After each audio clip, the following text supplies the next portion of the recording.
IPOB, one family. Biafrans all over the world. If we want safety and security for our people, then let's continue to support Eastern Security Network. All donations are welcome. No contribution is too small or too large. Do your part, knowing that freedom is in our hands and together we must all rise to the occasion.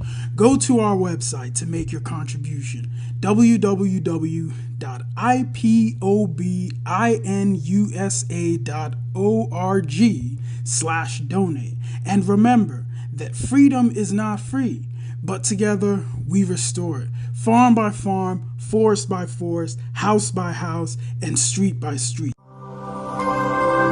You must listen to her. Of course, you must go and listen to Simon Ekpa, who is doing a very fantastic job. Very great job that Simon Ekpa is doing. Very, very, absolutely fantastic job that he's doing. You must listen to him and share his videos accordingly. Very, very important. He is bringing a new dimension to this very awareness that we are making, and you must listen to him. Very, very important. Here we have come to enlighten and to educate without any apologies to anybody, without mincing words, without fear before our enemies, determined and resolute, indestructible, undeflectable. There is nothing the enemy can do. Our call is straight. We are on autopilot, I can assure you. We are on autopilot, I can assure you. We are on autopilot, I can assure you. We are on autopilot, I can assure you. We are on autopilot, I can assure you. We are on autopilot, I can assure you. We are on autopilot, I can assure you. We are on autopilot, I can assure you. We are on autopilot, I can assure you. We are on autopilot, I can assure you. We are on autopilot, I can assure you. We are on autopilot, I can assure you. And the precipitous collapse of the zoo. We are on autopilot, I can assure you. And the precipitous collapse of the zoo. We are on autopilot, I can assure you. And the precipitous collapse of the zoo. But there is one thing I want all of us to understand this very evening. We are facing a very formidable array of enemies, both external and within. And we are going to overcome each and every one of these obstacles. That I can assure you. That they may know that the God we worship is an invisible God, not a God that was wrought by the hands of men. For we do not worship idol, and we can never ever worship idol. Is impossible. This very family, this IPOB, belongs to the Most High. And that is how it's going to be until Biafra comes and beyond to eternity. This evening, I want to place it on record that our enemies are intensifying their attack against us from every corner. I am not saying this as lamentation or complaint. I am only trying to prepare our people for what is to come. You are being prepared for what is to come. The time has come to separate the chaff from the wheat itself. Our march is very, very near. The enemies are trembling, they are quaking, they are doing all they can to try to stop us. But they have failed very woefully, and they will continue to fail. But I want to tell you that we are getting attacks from everywhere all over the world. And very soon, they will buy over some of you. They will buy some of you over. The spirit of Opa Biasika and Ifajuna are still in some of you. When the time comes, they will buy you over. I am not doing this program tonight to ask all of you to be strong. I am doing it to remind you, not that if they succeed in buying you over, you're not going to stop what we're doing. You can't. You cannot. Not in a trillion years. But I need you to appreciate one very simple fact. That at the end of this very race, everybody will testify that indeed Chukwukika Abiyama, the same God of Israel, of Abraham, Isaac, and Jacob, the same God of Ehiri in Aguleri, the same God of Umweri, the same God of Ora-Eri, the same God of Owe-Eri, the same God of Arochukwu. Not if you know what, the true God, one true God. You will know that indeed, not only is he omnipotent, that same God is the owner of this very agitation. No human being can stop it. We have enemies, and we need to be very, very careful, both within and without. Very, very careful. The next 2 weeks will be very pivotal. Next 2 weeks will be very, very important in the life, or should I say, in this very mission that we have embarked upon. The devil will do everything. And you are going to watch spectacularly how we are going to destroy and shame the enemy. That at the end, every glory and adoration will belong to God and not to man. Now let us go and tell you what is happening that some of you do not understand. I want those of you who are hardcore, those who were chosen before you were born. There were some people who were chosen before they were born to agitate for Biafra restoration. This can do. Our God is strength. We are on autopilot. Nothing the enemy can do. Our God is strength. We are on autopilot. I can assure you. Nothing the enemy can do. Our God is strength. We are on autopilot. I can assure you. Our God is strength. We are on autopilot, I can assure you. Our God is strength.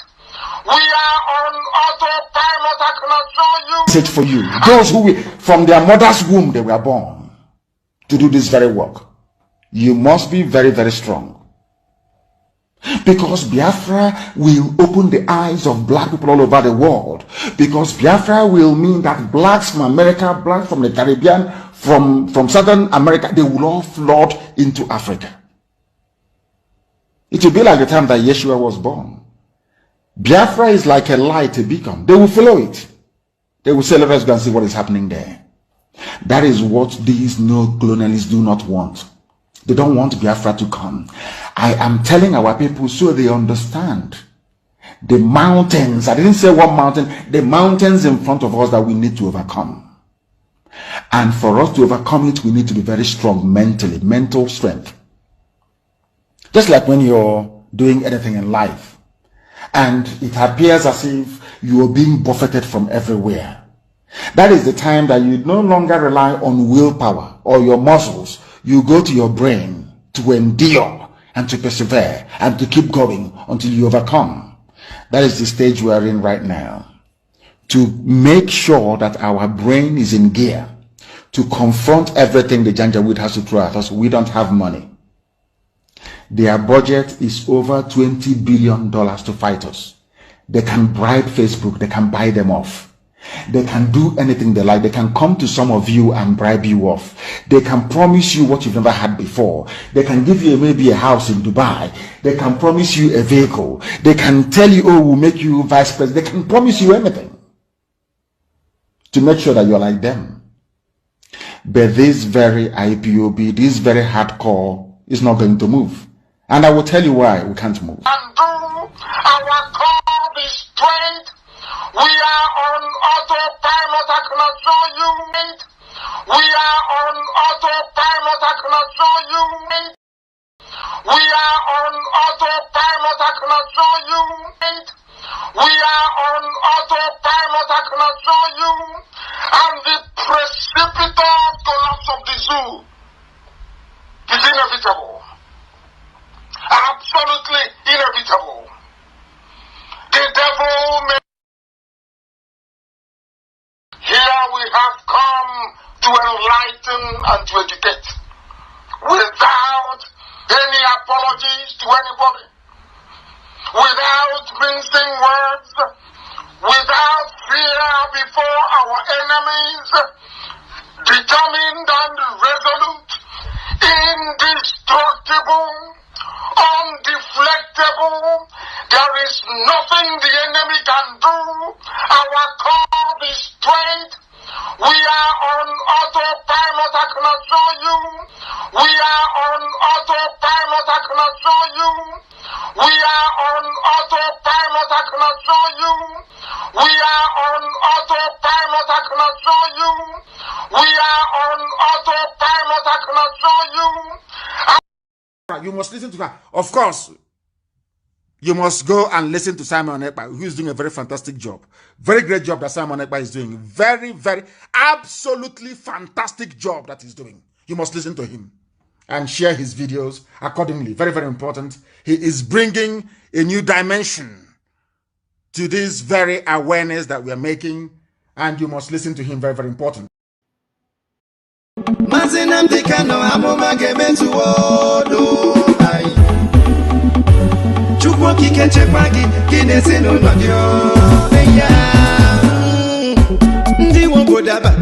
Everybody give way. We don't want election before you say we jump in. We want referendum. Namazinam de Kano. Nothing more, nothing less. I know. I be they want to catch us. After kidnapping, still they want to come the rape us. When you can't get caught because we want a savior. MAZI, Simon, check Nendo. Since 1967, they are killing us. MAZI, Simon, I be on the autopilot.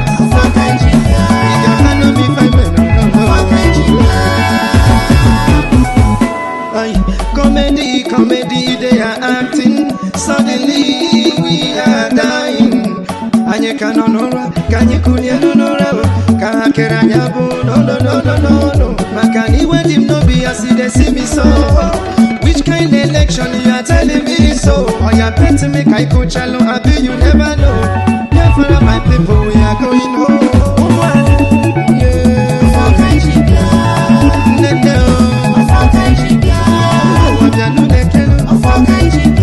Since 1967, they are killing us. MAZI, Simon, I be on the autopilot. Akabajaka Jino, Ahamadike, Awukuwande Jino, Ahamadike, Mandin on a prison, Makifani Lebeno, Anyana Topo Hanine, Nakandiro, Ngwanorona no movement, Kobodo Derechi. I'm not sure you know them where and they won't go them way. MAZI, Simon, yeah, Umada Worldwide, GCN Ikelu, Ototonanyas. Madam Azuka, I see you. Every day and night to me, see what only China can check what you MAZI, Nandi, Kano, Uwepele, GCN Ikelu.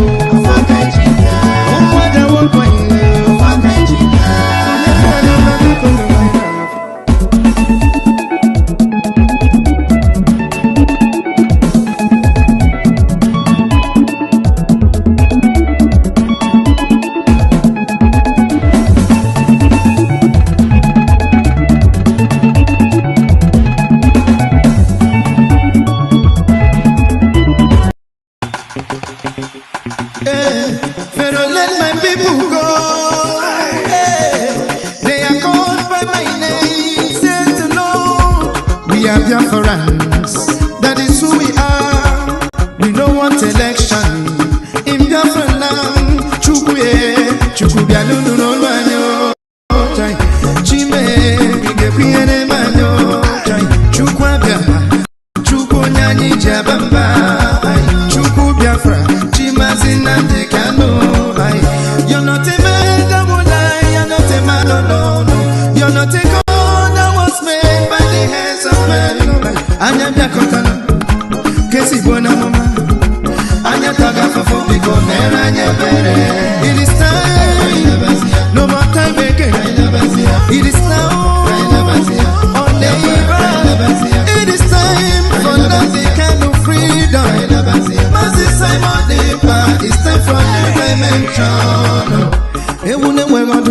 Apache na churu ichi Wata newegine Apache na nyeyami Chuku abia No kenwo Hallelujah I'm an inoya See them as they gather Chuku abia Arise and scatter Chuku sapotado Israel Biko bia nunu anyo Baka Anya bia kotala Kesi bona mama Anya taga fufo biko Meranye bere It is time No more time again It is now On neighbor It is time for letting go of freedom MAZI Simon Deepa It's time for new dimension Only you Now we have Chukwu If it don't be you The father take over our land She seated on Yendu MAZI Nambikano She seated on Umada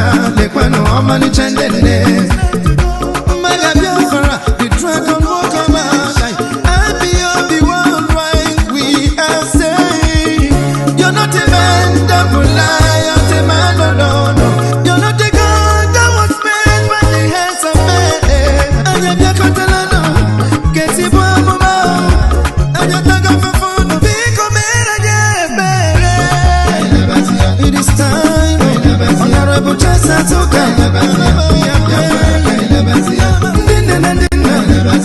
Umwada Wodwine MAZI Simon Deepa Umwama Jisiani Keo Ojana Namba Kaliku It is time It is time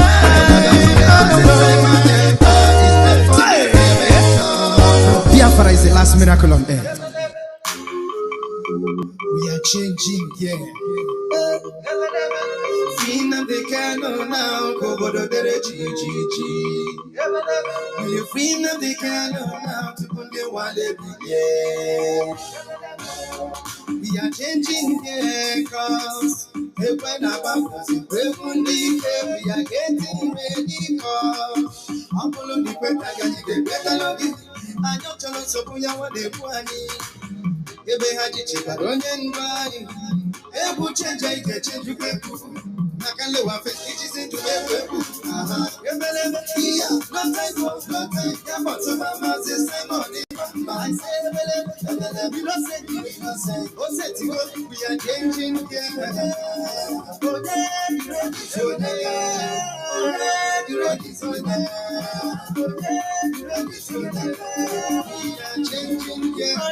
I ain't a consequently will be okay. I ain't a chop on the never see I ain't a bottle they will be coming. Because right now we are changing. I ain't a friend of my keep a belly. Mazen and the candles in a haga belly. Waleno Kahali legis in a kaya. Because right now we are changing. Yeah, no time. But to MAZI Simon Deepa I say, we don't say, we are changing again.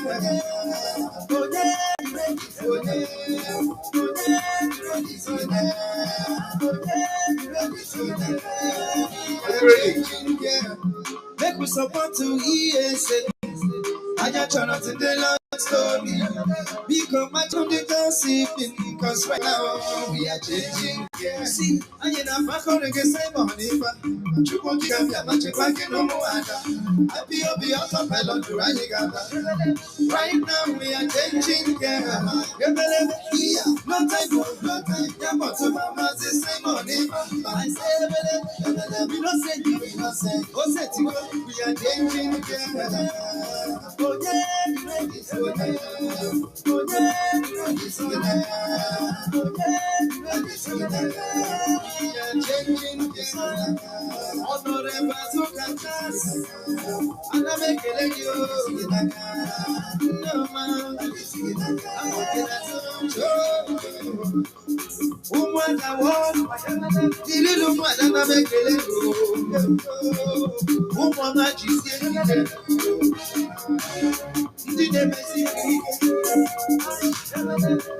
MAZI Simon Deepa, we are changing here. Good evening, good morning, good afternoon. Welcome to this segment of this Biafra Liberation Awareness, and it is going to be question and answer today. So I am welcoming all of you. We are going to have a special and a different program tonight because of series of national engagement, like I've always informed you, Biafra people, that any day you didn't see me online, it means that I am having a national engagement. So, because I do not want to keep you all, waiting, I decided that even if I finish meeting, the last meeting I have, in the midnight, I will come here to do something. So, the exposition I wanted to do today will be postponed till tomorrow. So today it is going to be question and answer. I want you to come here, ask me questions. I don't want to be hearing any other thing. Ask me question, any question at all that bothers you as it regards to the Biafra liberation, as it regards to the end of Nigeria, at least from the Biafra side in 2023. As in regard to Biafra breakaway in 2023, ask me any question, and I'm here to answer you. Remember, we continue to preach no election in Biafra land. And Africa Confidential, thank you very much. Africa Confidential, you are not a Biafran, you have always been here. You are even a member of this particular Enter Biafra group. I have not asked people to start calling. Let me finish making my speech before you can call me. So if you are calling me, please stop calling. Allow me to speak, and when I ask you to start calling, you can start calling. I want Biafra people to understand that autopilot is a divine mandate. You know, sometimes some people will think that they are still in this movement. They don't know that actually they have jumped out through the window or through the door, through the front door or through the back door of the movement. They jump out without knowing it. Autopilot. You don't even know when you jump out of the plane why the plane is moving. I want you people to understand that everything has happened. The only thing that we are waiting for now is the raising of the flag, of Biafra flag, and the Biafra restored. That is the only thing left. Every prophecy have come to pass, including MAZI Namdekano prophecy, including my own prophecy and my own prediction. Everything have come to pass.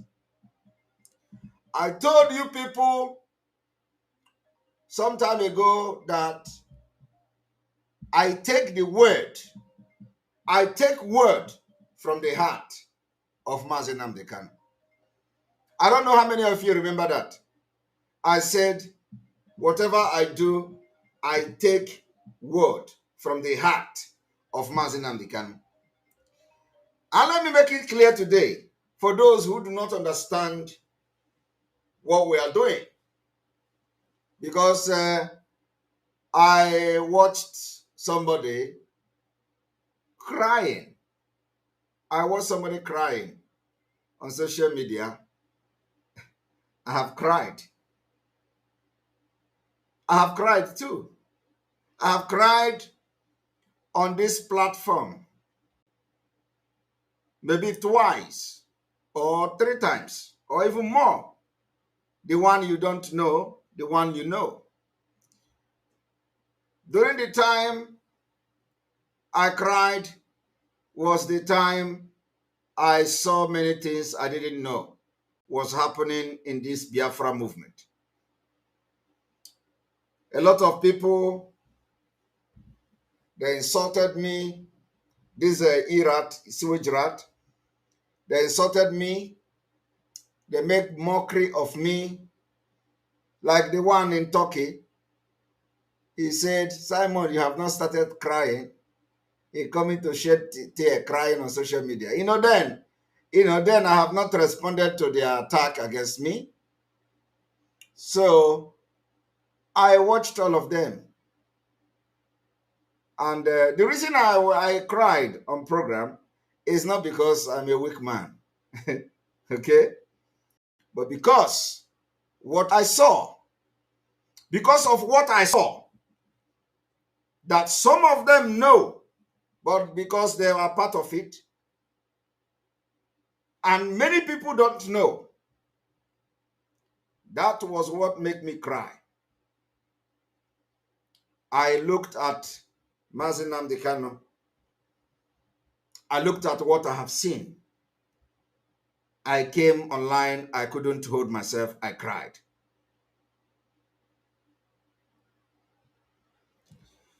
Well, this is not the time to tell the story. We have a lot of work to do.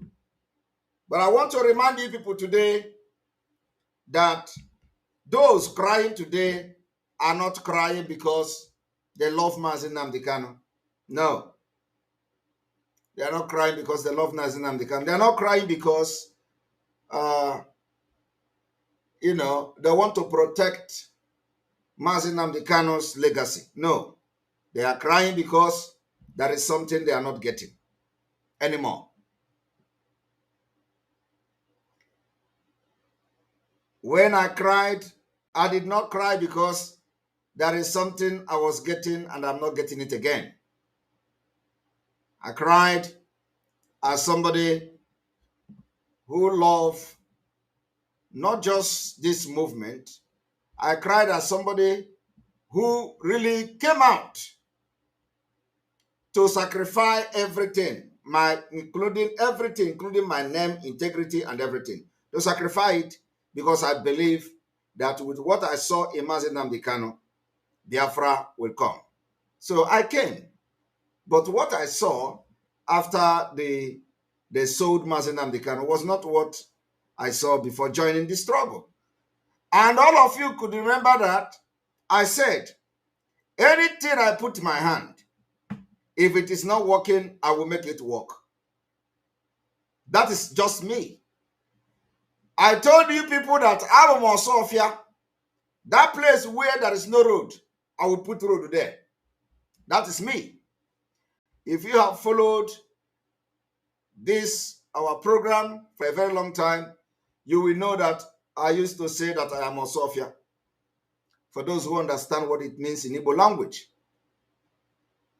So when all these things was going on, some people, all of them, they ganged up against me. They thought I am the biggest threat. They made me their enemy. They made me their enemy. They thought I was the biggest threat. They say I am Sabo. They know that I am not a Sabo. They say I work with Nigeria government. They know I don't work with Nigeria government. They say I sold MAZI Nnamdi Kanu. They knew, I never knew that MAZI Nnamdi Kanu was in Kenya. They called me all manner of names. But I remain focused because I know the reason why this Biafra struggle is not for jamboree. I came to this Biafra struggle to sacrifice 5 years. 5 years. When I was coming to this Biafra struggle, I said, within 5 years, I don't want to fight Biafra more than 5 years. I have been saying it. Anybody that knows me knows that I have been saying that I don't want to fight Biafra more than 5 years. And that is exactly the way it is. I joined this movement in 2019. And this is 2022. We are getting to 2023. I said 5 years, I will not fight Biafra more than 5 years. Go and mark it. Now, when Mazi Nnamdi Kanu was captured, kidnapped from Kenya, the spirit came to me and I pronounced autopilot, that the Biafra movement has entered autopilot. They attacked me, they fought me, they blackmailed me, they said all manner of things. They said that there is nothing like autopilot in IPOB. They say there is nothing like autopilot. And now what they do now is that if they want to, they are gathering people for themselves, they will ask you, are you for autopilot or are you for the people who have expelled from the criminals? Some people will say they are for the criminals and they will continue to deal with them. Some people will say they are for autopilot, they will sack them. And let me tell you, people have died for just identifying themselves with autopilot.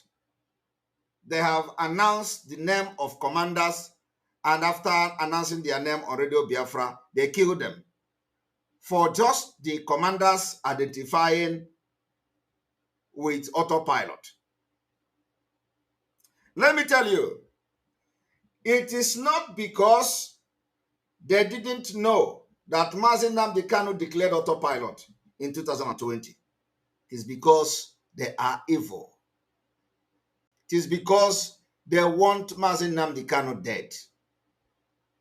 And what breaks my heart, I want to say something today, very important. What breaks my heart is that even the family, even some of them, the family of our leader, when he was kidnapped,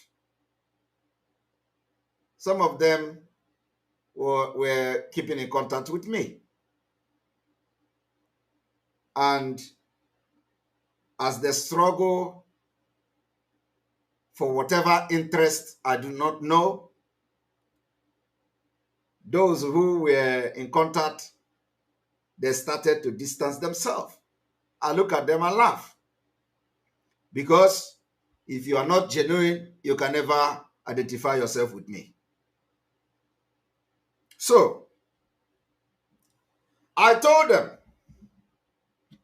I will no longer take order from Mazi Nnamdi Kanu from the prison or from the DSS dungeon. And I gave a reason. The reason I gave was that Mazi Nnamdi Kanu is not free to give orders from the DSS dungeon. Another reason I gave was that we don't want anything we are doing for them to use it against Mazi Nnamdi Kanu. So whatever that we are doing in this Biafra liberation, they don't have anything to link it with Mazi Nnamdi Kanu because we are not taking order from him. They still blackmail me, attack me that I said I'm not going to take order from Mazi. Why I'm saying this thing is that so that it will be on record. Because when I said I'm not going to take order from Mazi Nnamdi Kanu, I gave reasons for that. Today, the people that did that, all this blackmail, including those coming to social media to tie themselves, they are crying. They are crying. The reason why they are crying is not because they love Mazi Nnamdi Kanu or because they love Biafra.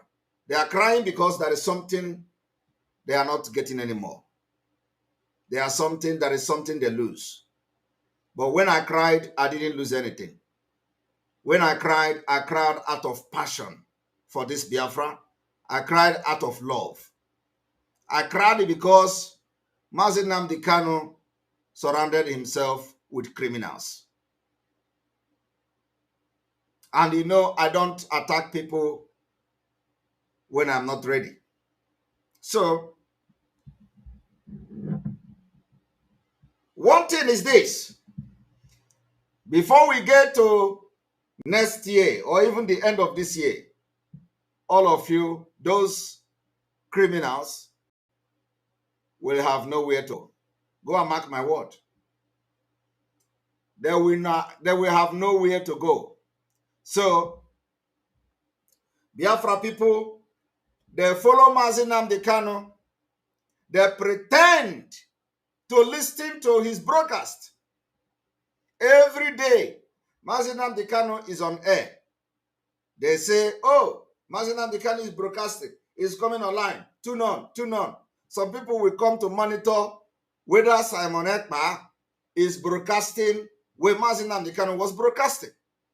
They will come. Oh, even if I started airing MAZI Nnamdi Kanu broadcast, they say, oh, come. Simon EKPA is broadcasting. All the thing they want was anybody that would come close to MAZI Nnamdi Kanu to help him to actualize this Biafra, to restore this Biafra, because they were never genuine. They have found career in the agitation. So they come against the person, they use blackmail and all that. Many people that were working with MAZI Nnamdi Kanu that was sacked, they were innocent, because I have seen that.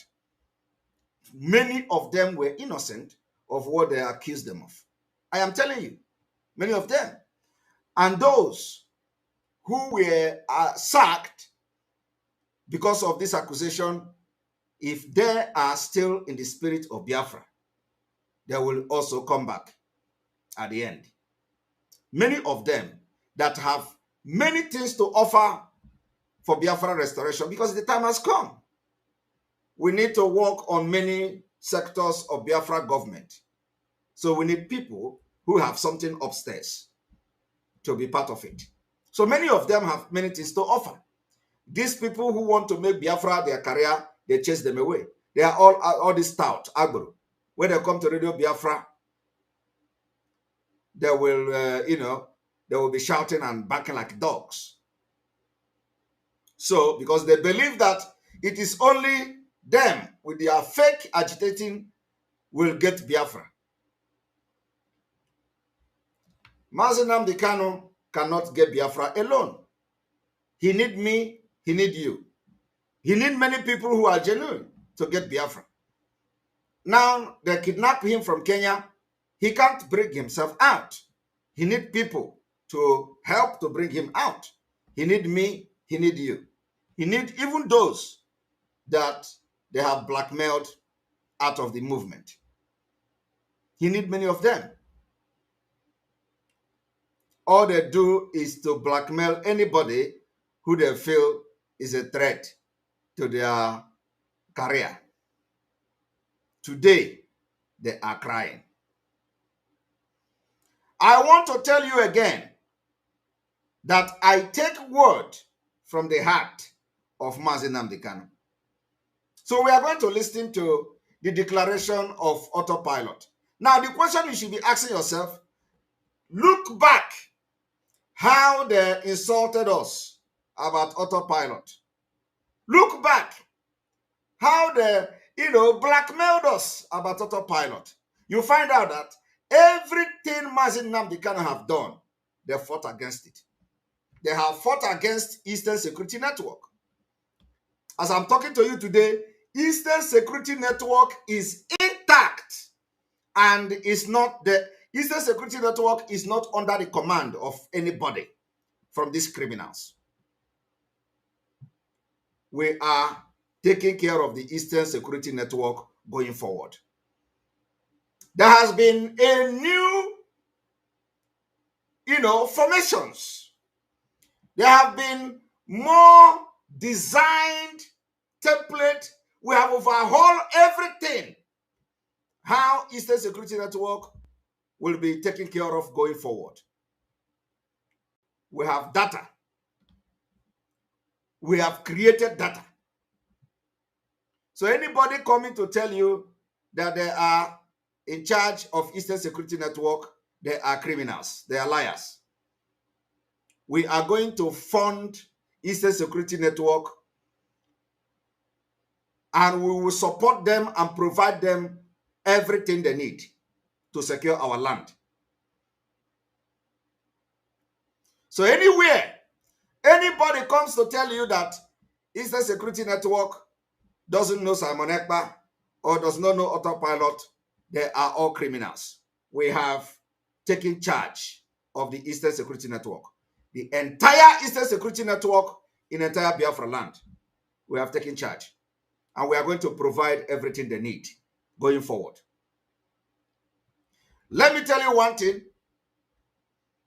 That is why the first time I am making this particular statement, it is very important that going forward, there must be uninterrupted fund to the Eastern Security Network. Uninterrupted funding. When we talk about funding, we talk about funding. The structure we are using now has never been there before. Accountability and transparency has never been there before. And anybody that have any access to them can confirm this. We have come. Biafra has beginning to build the security structure. It is not only about fighting for Biafra. It is going to go beyond fighting for Biafra. So Eastern Security Network, for the very first time I'm making this announcement, is under the control and have come to fall under this particular autopiloted, under the leadership of MAZI Nnamdi Kanu. And we are going to fund everything that they need. Biafra is a spirit. It is only for those who understand what that word means. Gone are the days where they will order anybody to go after any commander, to kill any commander. Any criminals that we see in Biafra land, they are our enemy. We are not focusing on those. What we are focusing on now is to protect our land. And for those who are posting the images of our people, innocent people, if anybody dies, we are going to remember them. It is no longer going to be business as usual. Those who rant on social media, who rant on Radio Biafra, thinking that, they are still relevant in this movement. They don't know that they are gone forever. We will pilot this particular movement until our leader is released, until our leader will come out.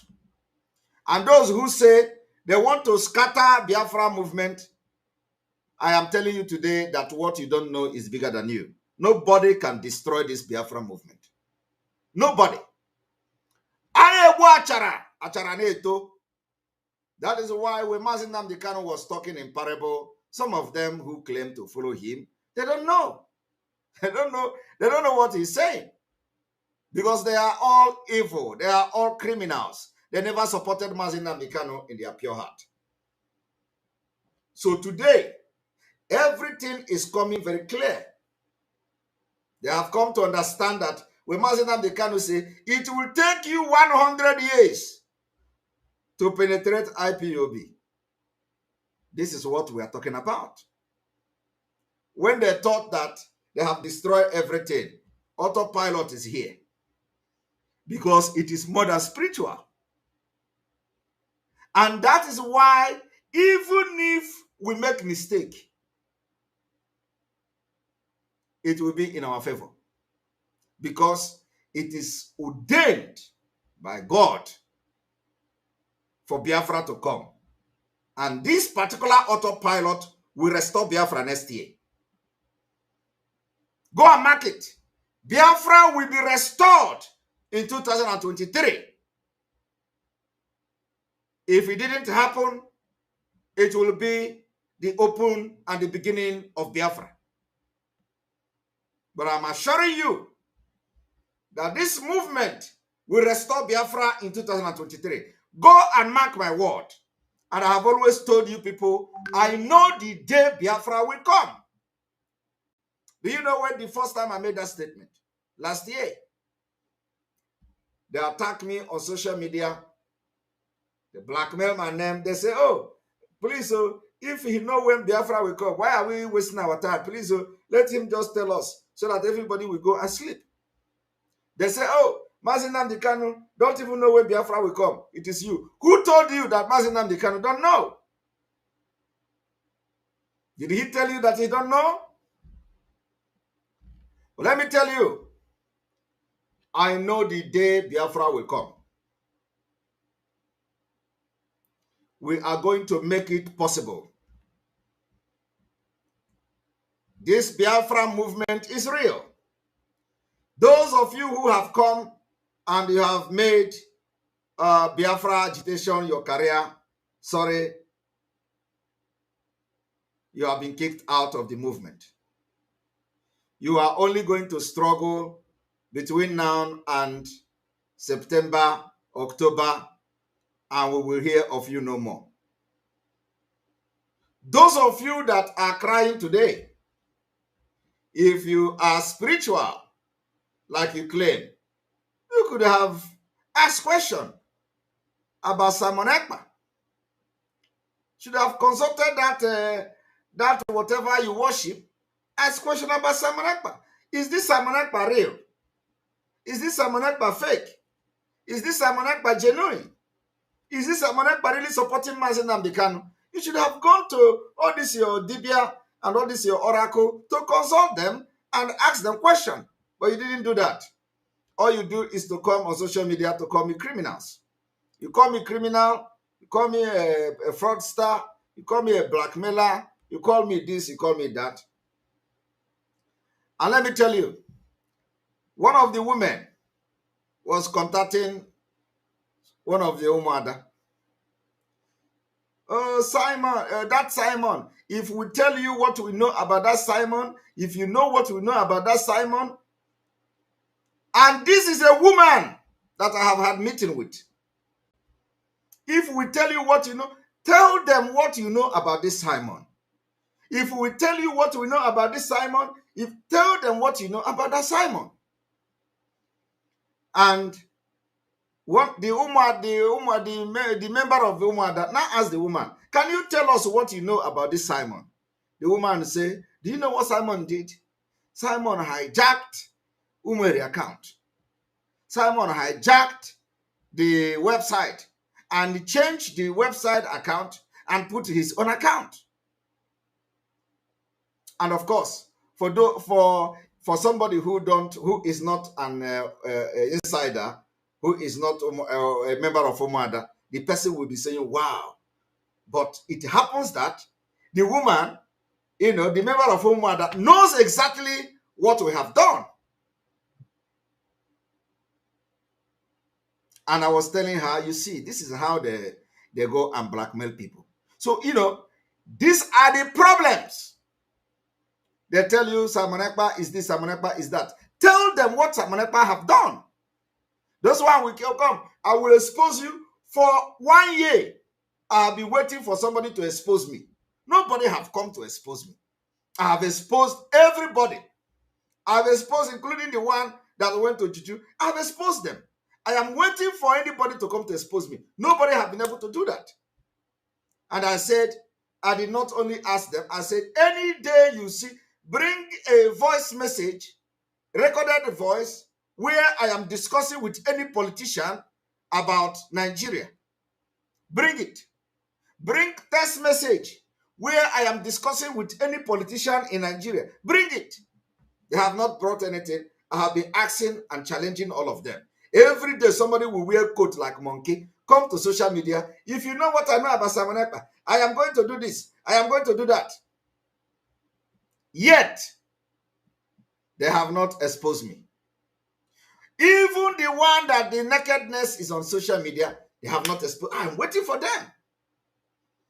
So the reason why I'm making this comment today is because of the voice message or the recorded voice of our leader, the broadcast of our leader in 2020, that he declared autopilot. On a more serious note, I didn't know that our leader declared autopilot, honestly. But because I have told you people that the spirit of MAZI Nnamdi Kanu connects with my spirit. And that is why I have said I take word from his heart. A lot of people didn't believe it.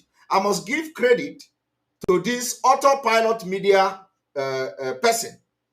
You know, this guy is doing a very fantastic job. Freeman Obialo. I think his name is Victor or something. The guy is doing a very wonderful job. He went, to dig out when Onyendu declared autopilot. And today, they have all seen it. They attack me. They say there is nothing like autopilot in IPOB. They say anybody that is autopilot. Now, the question is, what are they going to do to commanders they have killed in the name of supporting autopilot? What are they going to do to those people that have finished their life and rendered useless because they identify with autopilot? While MAZI Nnamdi Kanu is the spiritual janitor of the autopilot. Today, I am going to play part of that particular broadcast. So let us listen to it. Here we have come to enlighten and to educate without any apology to anybody, without mincing words, without fear before our enemies, determined and resolute, indestructible, undeflectable. There is nothing the enemy can do. Our core is strength. We are on autopilot, I can assure you. And we are on autopilot, I can assure you. And we are on autopilot, I can assure you. And the precipitous collapse of the zoo. We are on autopilot, I can assure you. And the precipitous collapse of the zoo. We are on autopilot, I can assure you.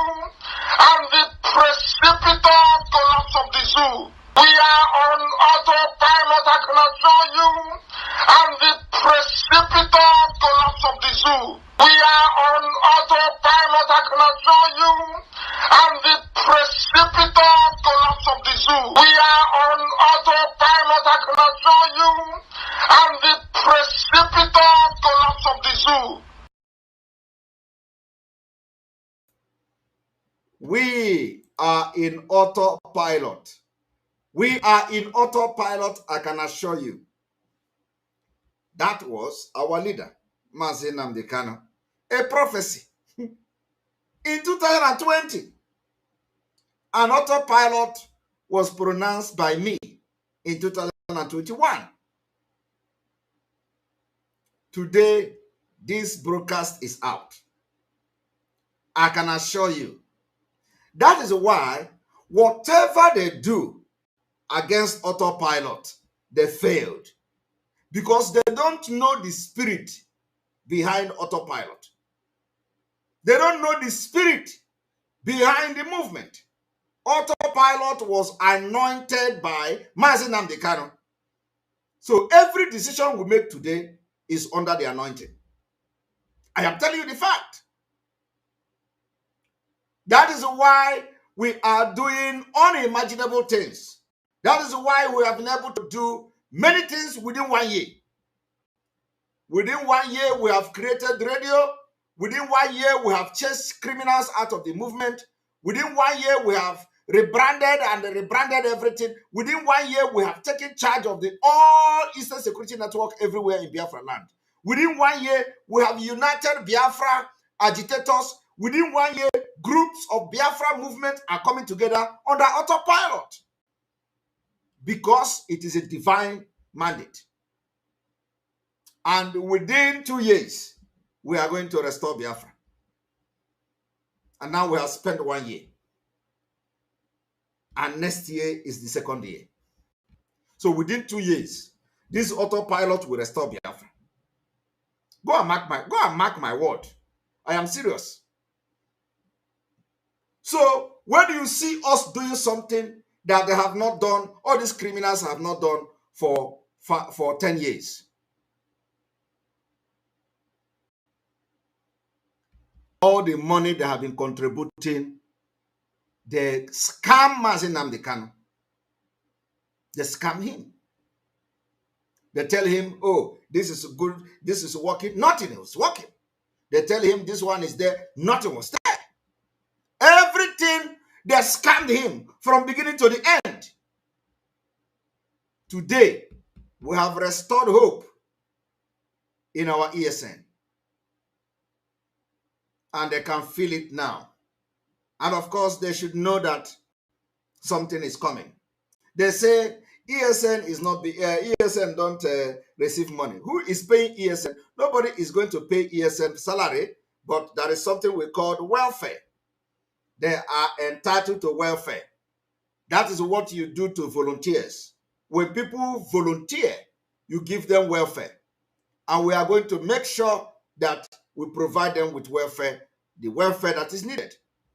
The people that are telling you that ESN doesn't need welfare, they are doing Nzama with the same ESN. Is that fair?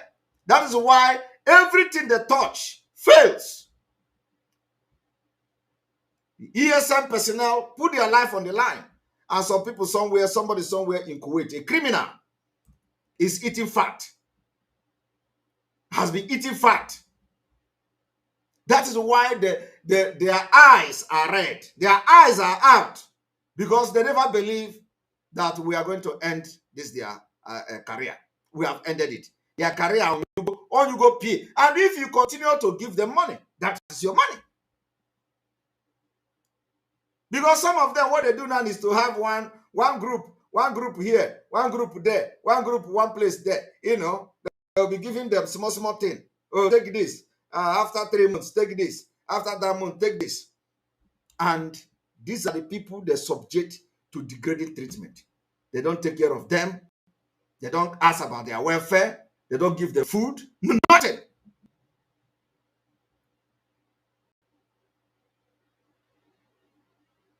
I am telling you that Biafra is coming in 2023.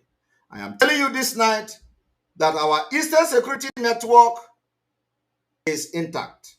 I am telling you today that Eastern Security Network is our responsibility. The welfare, the feeding, and everything they need is our responsibility.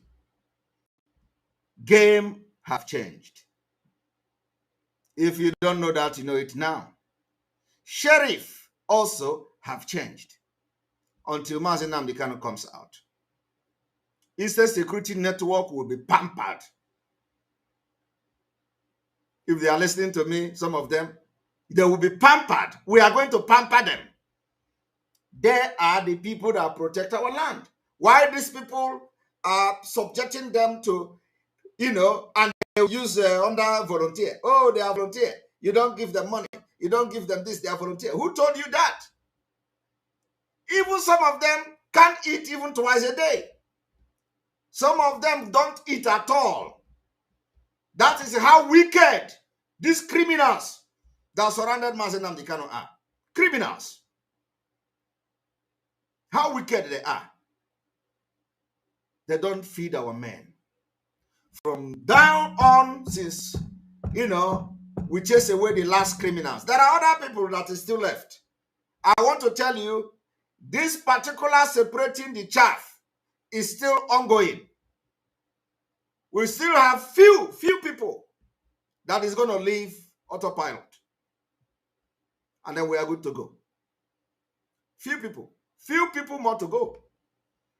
We will go with speed. Anybody that thinks that is going to use autopilot to open, you're going to use a ESN or autopilot to open office, you are gone. Believe me, you are gone. This is not business as usual. the new system and the new pattern and template for Eastern Security Network has come to stay. The only thing we know now is to fund them and make sure that our land is protected and our land will be defended when the need arises. Today, this particular broadcast is question and answer. Having spent almost 1 hour addressing you, I am going to open the line for you to call. So, on this note, I want you to call in and ask question. If there is any question that bothers you, this question and answer is going to last for the next 1 hour. Then after that, one moment.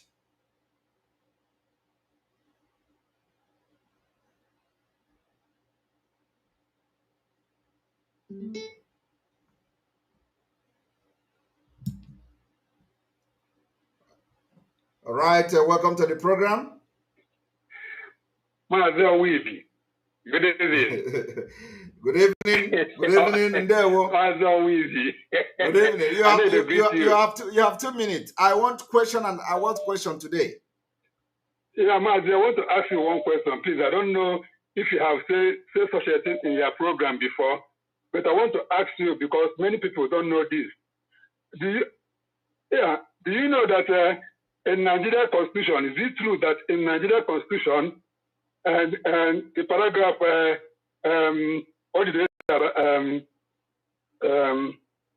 exclusive list in Nigeria Constitution, I think paragraph 36 or 26 says there will be no seaport or international airport in Igbo land. Is it true?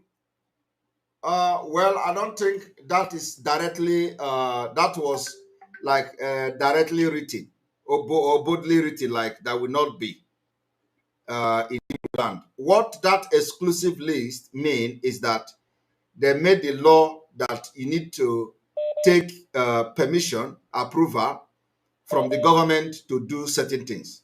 Okay, and that particular approval is vested on the president. So it is almost impossible to do certain things in some certain region, like in the southeast, because they are not going to approve that. For example, the seaport, for example, the airport, the international airport, and all that. So these are the things that are in exclusive list that the law requires some certain step to allow that to happen. So, for example, in the southeast now, a governor cannot say, "Okay, I have a waterway in my state. Let me build a port." You understand? Yeah. The governor don't have that right to do that. So that is what the Constitution is stipulating. So Constitution did not say in the southeast there will not be port.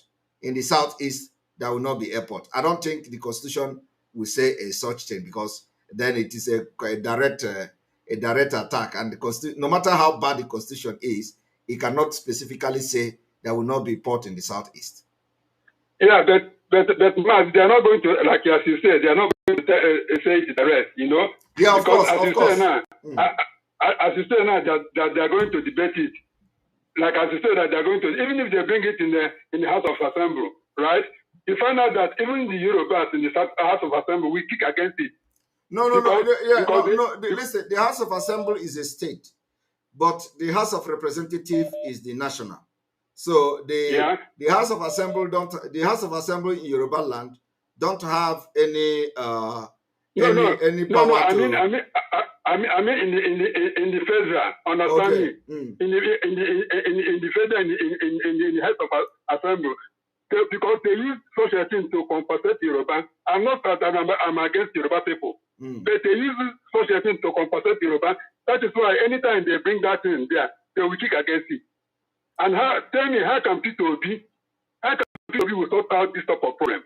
That is the point now. We are not even talking about, that P2B cannot even solve like a half problem of in any way. So P2B can't solve anything, and he knows it. He knows it. He knows it, and so anybody expecting that P2B is going to solve, nobody can solve any problem in Nigeria. By tomorrow, I think from tomorrow, when I come on time, we will go into deep analysis of certain things that that's going to convince a lot of people why we are not going to allow election in Biafra land. That's what we are doing now. Tonight, you see this night broadcast he did today.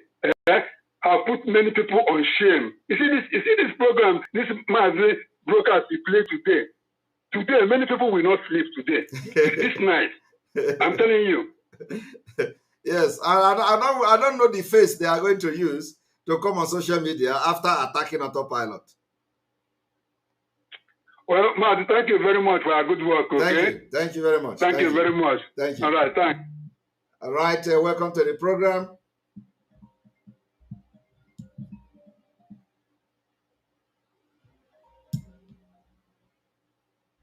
All right, good evening from here. Welcome to the program. Good morning and good evening, Mr. Simon. I'm calling from Turkey. You're welcome. Okay, thank you. This is my first time of calling. First time of calling. I'm wow. a first time caller. Wow. Okay. May I ask you? May I ask you what motivated you to call for the very first time? Yes. Thank you. I want to first thank you for what you are doing for us. And secondly, before I turn my question, you should understand that MAZI was at the time told the soldiers that were in the zoo military that they should resign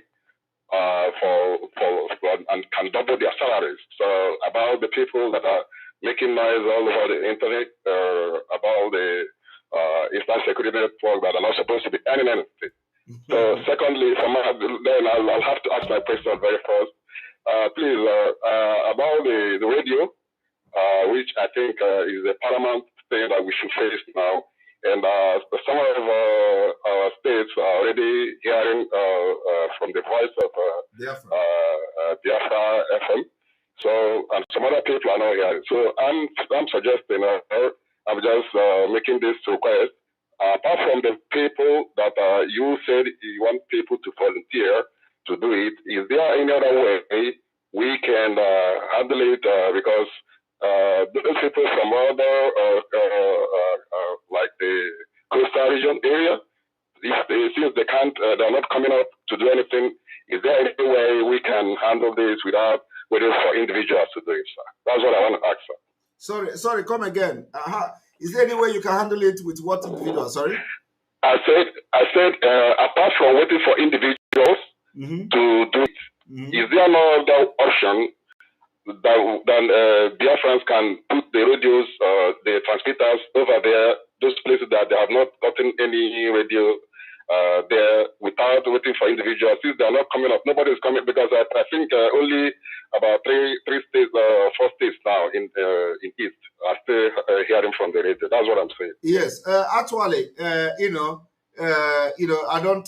really don't understand what you meant, but what we need is that people who want to support a radio, if you want to support a state, you can come up. It doesn't cost much.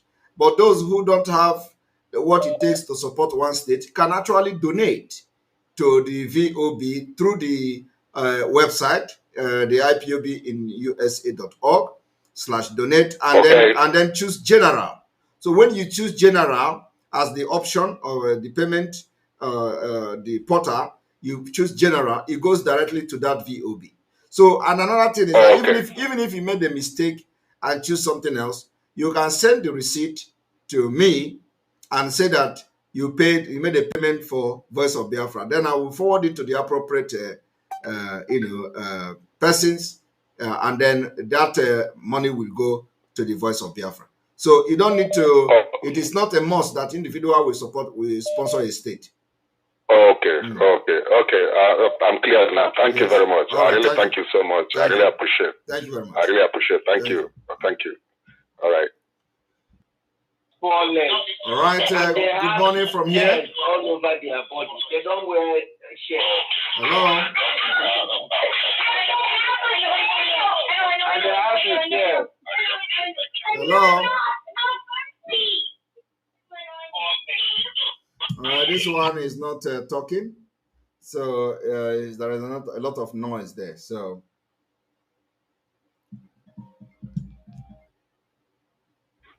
all right. Good morning from here.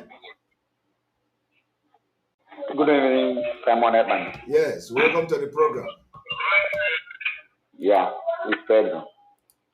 Simon, yes. There are some certain things that baffles me that I want to have some private answer to it. You understand? Okay. And Soludo now is now saying that he's now attacking the ESN or he's now attacking the kidnappers in the bushes and causing some arms and whatsoever. But El-Rufai said that they cannot attack those people because they will put the life of the kidnappers in danger. So what I'm asking now is, if those people that El-Rufai say that they are not trying to approach them because the life of people are in danger, how is now Soludo trying to do it without putting the life of people in danger? Because since they have attacking those people, I have not heard or I have not noticed any information that they have caught people with people they kidnapped, showing that they are not after kidnappers, they are after ESN.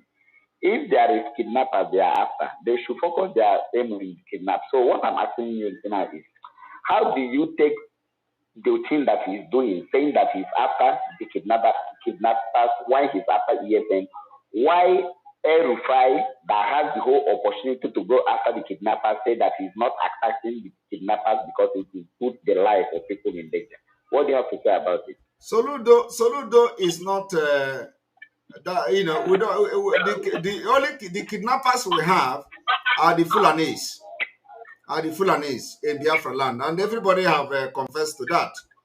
That is not to say that there are no criminals in Biafra land. There have been criminals in Biafra land even before Biafra movement started.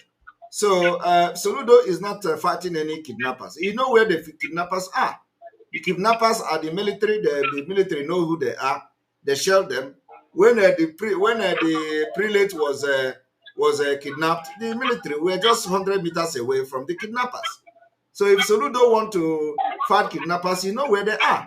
The question people should be asking is that all these things Soludo is saying, have they now rescued any kidnapped person?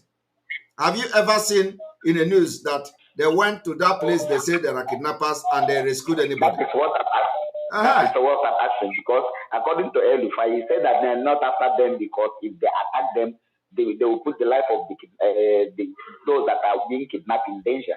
But so they start attacking them without rescuing anybody. So that is what I'm saying. That if the people are actually kidnappers, Soludo will do the same thing, because it is a precautionary measure that is being used by any government. If you don't just go and start attacking kidnappers then, because you know that you put the life of the people they kidnap in danger. So the people that Soludo is attacking, they are not ESN, are not kidnappers. And when you see they call them criminals, you don't know. Let them show us one thing that made them criminals. Is it gun? We provide gun for Eastern Security Network to protect our land. So is it gun? So let them show us anybody that have rescued or anything implicating anybody. I'm not saying that there are no kidnappers or there are no criminals, but Eastern Security Network are not kidnappers and are not criminals. And let me tell you one thing again is that Soludo will fail. Soludo will have entire Biafra to fight. And the time has come. It's not like it is going to come. So let him continue to send Fulani into our forest to kill our ESN, while they cannot go after the Fulanis that are killing our people or after the terrorists that are killing our people. So we are going to respond to them very soon. That's a promise, because it is part of the defense of our land. So by the time we are going to start the Biafra thing, we will know who is going to come to attack us. Thank you. Okay. Thank you. Good night. Yeah.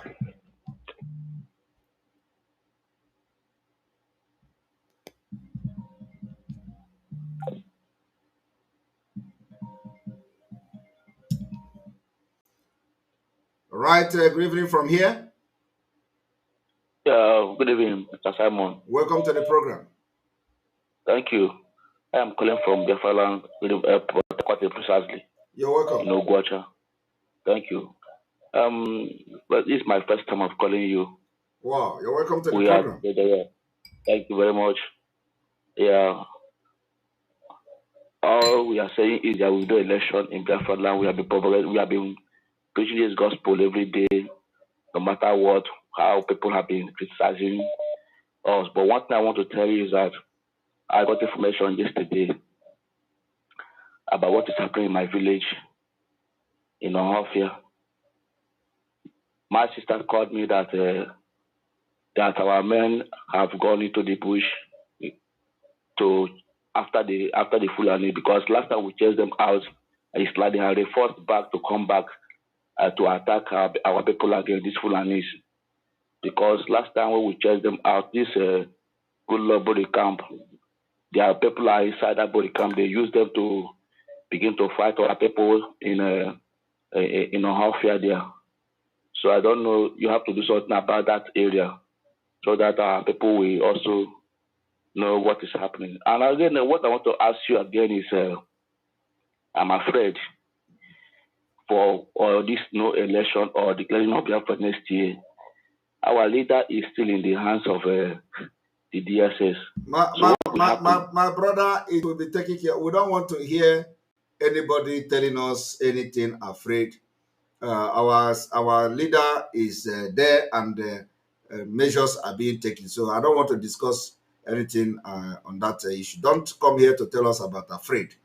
You are just telling me now about how they are coming to occupy your land in Ohafia there, in your village. Something that is happening. You are not afraid of that. You are afraid of declaring Biafra or anything. We are telling you that Biafra is coming. That Biafra has been declared. So we are not going to declare Biafra again. Biafra is being restored. Biafra has been declared. I don't know how many times we are going to declare Biafra. So a lot of people will come. This one will say we are going to declare Biafra. That one will say Biafra has been declared. This one will say they have declared the Biafra government of this and that. Biafra has been declared before. So we are only restoring those that they deceived our heroes then, and made them to lay down their arms, and they could not fight till the last man standing. So that's what we are restoring back our nation, the nation of Biafra. And so anything afraid of declaring Biafra shouldn't be coming at this point, because we have seen it all. There is nothing we have not seen. Nothing is happening to our leader. Our leader is, he will be out very, very soon. I am telling you. So thank you very much. Yeah, thank you very much. Yeah. And this awareness was to go around, I don't know, how to set your mind in that our place there, because the last time they went and knocked down Kaya, I saw it in Facebook. They are passing the information that everyone should go and collect PVC to vote to P2B. I have counted it many times. You don't need to. Just make sure you tell your people when the time comes, they hear sit at home, they should just sit at home. As simple as that. Yeah. Thank you very much. Yeah. Yeah. Thank you. All right. There is no two ways about it. When the time to sit at home, you sit at home. Welcome to the program. Hello. Hello.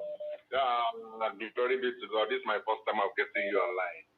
Everybody is getting me for the very first time. You're welcome to the program. Welcome, Agu Jebe. Ndewo. Good evening from here. Good evening. I have one or two questions to ask you. Go ahead.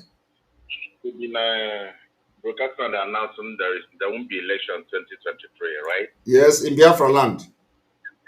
Is this no election only Igbo-speaking Biafra or all Biafra? Did you hear me say in Igbo-speaking Biafra? I said BIAFRALAND. So wherever the BIAFRALAND is, we're going to make it possible. Okay. Secondly, please, it's about the so-called Soludo. I know Soludo right from UNN. He was my professor. Okay. I think the little respect he has, I think within 1 or 2 days of this politics, he saw it out. 2, this is the aim of Soludo, to destroy APGA, because second thing, nobody will vote him. Then another party will take over Anambra. Yes. 3, he should ask himself if he come out for any post tomorrow, whether people will fight for him the way they are fighting for Peter, even though we don't support the election. Yes. He should have remained as governor of Central Bank. Then I have the honor than to be celebrated as a goat and die like a cow. Well, if someone will tell him, let them tell him to cool down, because I think he's going the wrong way. Another question I have to ask is this. You know, you've been so specific the time Biafra will come. Is it going to be by dialogue or by gun? It doesn't matter whichever way it comes. We are ready for dialogue. We are ready for gun. We are ready for water. We are ready for fire. So our freedom is not something that we are going to, it's going to come anyhow, depending on what is attainable at the time. So we have to be ready for anything, because freedom doesn't come with sugar. People fight, and they fight for their freedom. So if our own is not going to be by fight, is a welcome development. But generally, people fight for their freedom. It is only in a developed world that somebody can go into referendum and vote. Like you see, Scottish, they are now proposing their referendum for next year, just like we are doing now. Our own now is that we are asking for exit, but nobody is listening to us. So we are, unfortunately, we fall into the people they're called third world. I don't even think that we are in the third world. I think we're in the 10th world country. So because third world is some people that can feed 3 times a day, and people that don't have people littering in their streets. So our own should be like 10th country of the world. So if it is going to come by gun and bullet, we are ready. If it is going to come by referendum, we are ready. But the point is that we are telling them that we are not scared anymore to fight. That is just the point. All right. Thank you very much. Welcome to the program.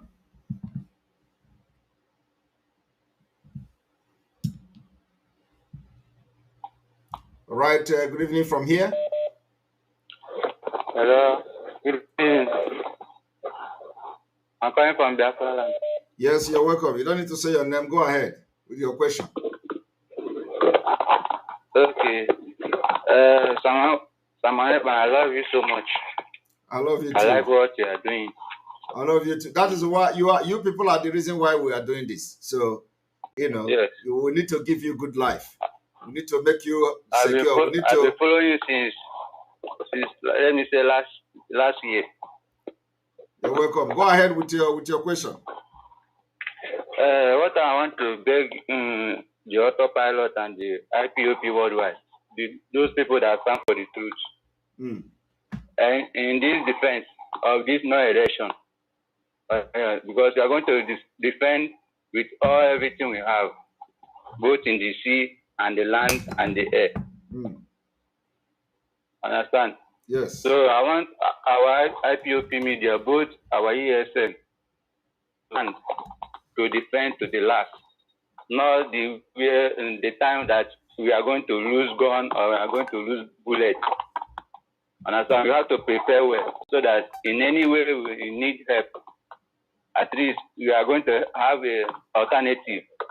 Not say that our bullets are finished or we don't have money to buy weapon or to buy anything.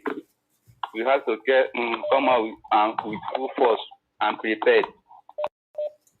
Well, we have informed and we continue to inform our people. So let nobody say that we didn't inform them or that we didn't tell them on time. So everybody have heard how we have been soliciting for funding. Of course, people are responding, of course.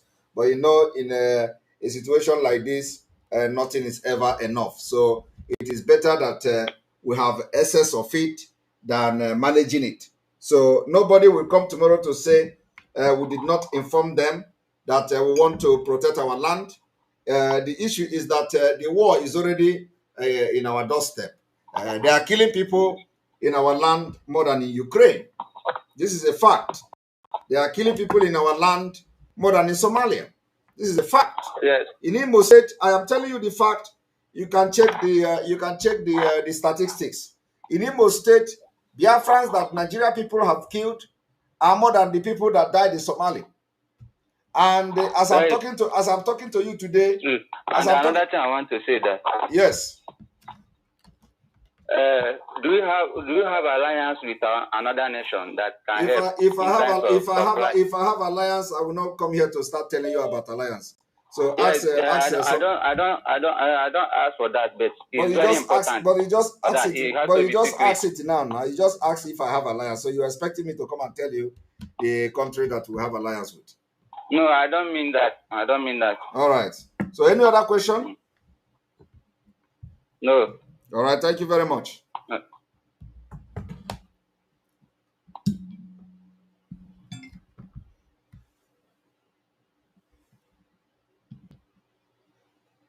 All right. Welcome to the program. Hello. Good evening, Simon. Good evening and welcome to the program. Thank you. Thank you. I'm very glad to speak with you today. You're welcome. Yeah. Please, Simon, there's something I want to ask you. Go ahead. And the question is not for you. It's for we that is in here and like we that is here in the Igbo land. Okay. Please, this Obi, everybody is shouting Obi, Obi. Everybody, my brother, everybody is not shouting Obi. We are the people. We are the people shouting Obi. I'm talking about the media people, all those celebrities, these people. Okay. No, I'm talking. When Obi become a president, is he going to remove chief of army staff? Is he going to remove chief of justice Fulani? Mm-hmm. Is he going to remove next chairman Fulani? Mm-hmm. Is he going to remove commissioner of police Fulani? Yes. Is he going to remove all those Fulani people,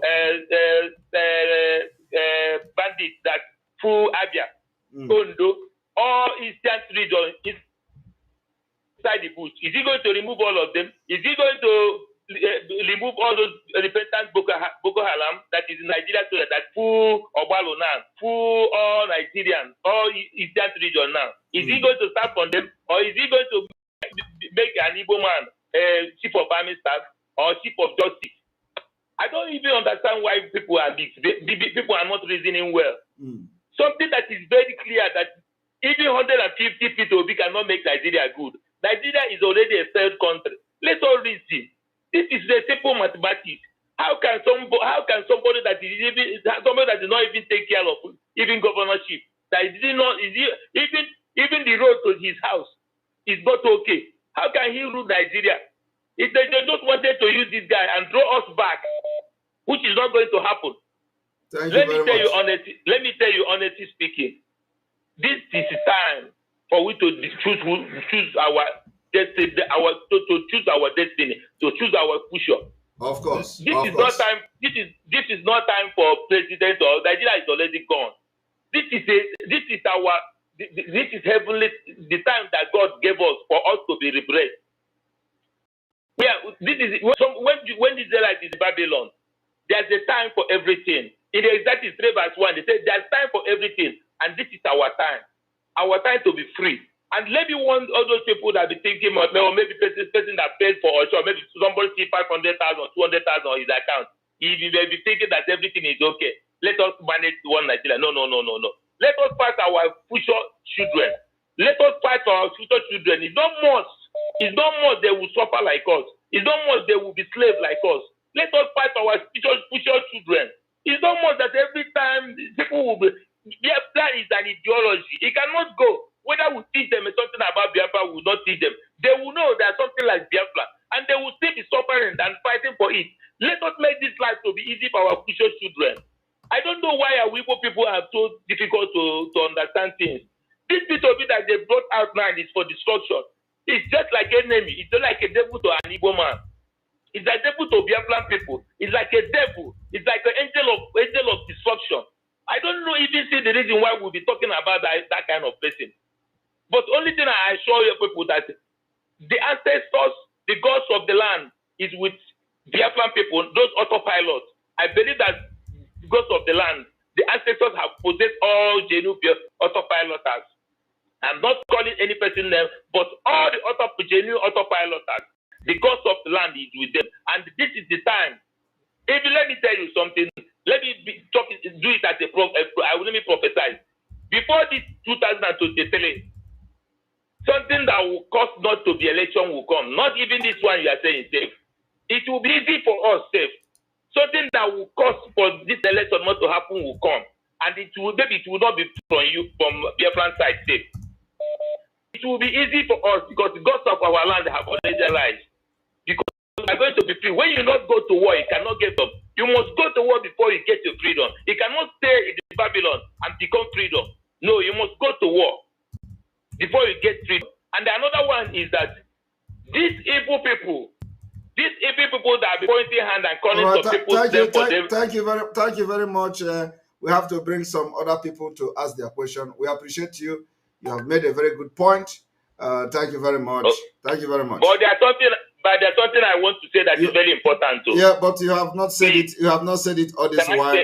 You can say it sometime. You can say it sometime else. Please let us bring other people to ask their question. Thank you very much. Thank you. All right. Good evening from here. Welcome to the program. Hello. Hello. Good evening from here. Good evening, Simon Eba. You're welcome to the program. Simon Eba, I'm very happy to get you today. Simon Eba, thank you very, very much. Indeed, a helper that God sent to every one of us at this time. First of all, I started listening to you many years ago. The first time I listened to you, after listening to Nnamdi Kanu, something struck me that this is a man that will help Nnamdi Kanu to achieve Biafra. You are very, very, to understand you is very easy. Anybody that listens to Nnamdi Kanu and believe in Biafra agitation or Biafra liberation will easily understand you. Thank you very, very much. Now, there's a question I want to ask. Go ahead. You answered it briefly, but, I needed more light. During next year, after no election in BIAFRALAND, you mentioned that we'll be sit at home for some time to know whether they will come for attacks to defend our land. First of all, I'm calling from the zoo. That's why I didn't mention my name. Okay, go ahead. So if these people come and the aggression continue for a while, so is there any plan concerning the finances, the currency, because you mentioned about the structure for the Biafran government, you mentioned something like that, and we, if the aggression continues for a while, like what happened the other time, is there anything like the kind of currency, whatever? I don't want to go deeper. Something similar, the economy, the kind of currency that will be adopted if they decide to, is there anything like that? Any plan to cover that area? One thing is that when we are getting to that point, a lot of things will be made public. Yesterday, if you follow our program yesterday, I was calling on different professionals of Biafra extraction. I was calling on different group of Biafra extraction to get ready. Okay? Because when you hear people say, the way some people are talking about this Biafra, you think they have anything to offer. You don't know, they don't have any other thing to offer other than ranting on some radio that Biafra this, Biafra that. So they don't have anything to offer intellectually.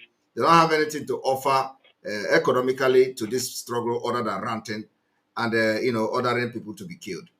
So that's why we, the genuine agitators, under the divine mandate and the leadership of MAZI Nnamdi Kanu, we know what we are doing. Of course, there are a lot of things already going on, but it is not something you can just come to say, okay, it is going to be like this, because the Biafra is bigger than anybody. You understand? You see, when this thing will happen, all these people that are fighting against what we are doing today will come and begin to talk, and you can't stop them, and you can't stop them from talking. Okay, they will come to bring idea. You can't stop them from bringing idea. They will come to want to contribute the quota they want to. You cannot stop them. You cannot say, "Oh, you came late." Okay, so that's why from our genuine heart, we are calling people now to get ready so that they will not be taken unaware. And when I'm making that call, I'm not calling for you to eat food. I'm not calling for you to get cloth. I'm calling so that the sectors of Biafra government will begin to take its shape for those who have something professionally to offer in different areas to get to start buckling up. But some of them don't even believe that Biafra will come. You understand? Some of them believe, but they don't know when. So that's why I'm calling them. Thank you. I'm calling them to start getting ready and preparing whatever they think they can offer to Biafra people. Yes, thank you, Simon. When I was thinking about this a few days ago, I have this confidence. There's a lot of people that God has prepared the way He prepared you, that we actually help. I'm just using the opportunity to, call them if they are listening. Because what you are doing is when I think through it, the work is enormous. So we need people that's very strong, that's well rooted in these areas, for nation building, because you see, you are fronting yourself, but we need people who can concentrate to be able to drive deep some important, structures that will be able to carry. Let me tell you, I am not moved. They are gonna come, in this autopilot. So for those who have worked very close with me, they know that I have never ever panicked for one day. I have never ever get worried how we are going to solve any problem. All of them that are watching me, anybody that have worked closely with me, I have never ever, worried for one day on all these things that have been happening. All this, I have never been worried for one day. You know what I normally tell them is that when this problem come, I will tell them this one, don't worry, when we get there, we'll cross it, and we have been crossing it like that. So someone I totally believe you. I just asked this question. I believe you. I just asked this question to stay off the minds of some people to come. Everybody needs to come on board. They're gonna come. I believe you when you say it's coming 2023. I believe you because I watch you, I observe you. Even I make a study about you. I discover that you are a go-getter. You are somebody who puts in everything to achieve whatever you want to achieve. And there's a lot of people that I know that will join you because God is building us. Even me myself, as I'm listening to you, are giving me some level of commitment. It gets me to think deeper. Thank you very much. I don't want to waste so much of your time, but I believe in 6 months from now we're going to be, definitely. It is going to be a different ball game altogether. We need remember that we need money. Very, very important. So anybody, I know. We need money. The money is the most important thing now. We need money. So anybody all those billionaires should come up. They don't need to come and make it open. They should come up secretly and fund this movement. We are doing the campaign secretly, and we are getting people convinced, getting them to know, that what is happening is beyond what have happened before. Yes. At this time. Thank you very much. Thank you. And we are praying for you, and the Lord is your strength. Amen. Together we will win this war. Amen. Amen. You say, thank you very much. Thank you. All right, we continue. And there is a poll. There is a poll for the voting. We're going to be doing this every day, when we remember. If you look at the comment section, there is a poll. And this poll in the next, it is now 7 minutes. Posted 7 minutes ago, we have 526 votes. And 98% say no election in Biafra land. And 2% say election in Biafra land. And please, if you are watching, we have over 3,000 people on YouTube alone. Please, take your time and hit the like button. We want to see 3,000 of you watching to hit the like button. Go there. We have only 1,500 likes. so that it will give a notification to other people that we are live. Please go and hit the like button. Take your time and hit the like button. Very important.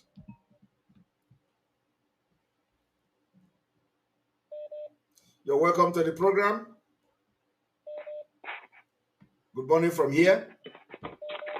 Hello, Master. Good evening, sir. Good evening. Yeah, I'm so happy this evening. You're welcome. To hear from you. I mean, your voice. You're welcome. You are, good. Well, I wouldn't mention my name, but sometimes I do send you some message on WhatsApp, and I think from there you know. Go ahead. Talking. Actually, calling from BIAFRALAND. I just want to, commend you on what you are doing. And again, all the things you have been, telling us, they are all true. And for me, right from the beginning, I know that, of course, you've come for this movement that everything will be achieved, because many have died for this freedom. And sometimes I look at some of our people, the way that, even though those they say that they are leaders, or somehow working with our leader, Muslim Decalo, all of them, they don't know what they're supposed to do, or what they've come to do. So I just want to commend you, Mazi, for the good work you're doing for us. We're here watching, we are happy, and we are having that faith. At least you are giving us to build up so that a lot of things will happen. And of course, the issue of no election, that one is also noted. So nobody should, be, asking questions in the election, because there's no need of talking about the election, because what we are looking for is for Biafra. The people that have died for this thing cannot be abandoned just like that. Exactly. It can never happen. So either we'll go for that war, or they give us a referendum in a peaceful way. So there's no election. So I want to commend the man for what you're doing. I'm so happy to hear from you this night. Thank you very much.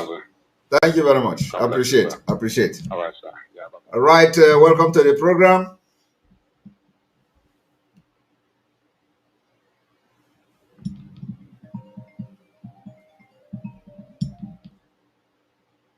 Hello. Good evening from here.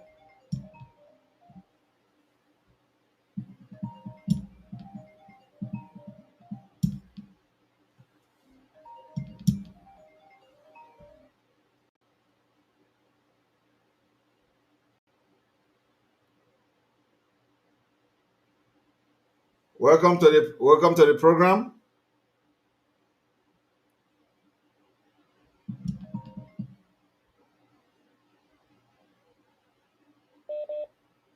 Good evening from here. Good evening, Mazi. Ndewo. Yeah, thank you for the good work you are doing for all of us. I should make you put that there and continue to continue. You say? Yeah, I know you have said the one, I think inside last week you said something about that. Somebody asked you about Bitcoin wallet. Because I don't know how far you have gone on that, because some of us that are not aware, we also like to participate on that Bitcoin. Please, yes, you mean about Bitcoin? Yes, the Bitcoin wallet. I think it has been added to the website. Okay. Yes. Then I'll go to the so website. the crypto has been added to the website. So anybody that wants to make donation, especially those for the $10,000 crypto, if you want to make donation through crypto, it is there in the website. Thank you. Okay, thank you very much. Please also make more awareness on this, because some people are not aware that you have the wallet and crypto wallet there. Yes, there is crypto wallet now in the website, so people can make donation. I think I will be, yes, I didn't remember to announce it, but yes, there is crypto wallet in the website for the very first time in the history of this movement. All right, thank you very much, Mazi. You have done everything, virtually everything. Thank you. Just continue to study, even do more. Nothing can bring you down. I see you, I just look at this if you don't know who this man is. You say? If only they know. Thank you very much. They wouldn't have come after you in the first place. Because that is they were never genuine in the first place, so they were, so God have exposed them. Yeah, Thank you very much. Like you always say, let us move with speed. Exactly, with speed. We have changed gear. Yes, sir. Thank you. Thank you very much. Thank you. All right. Good evening from here.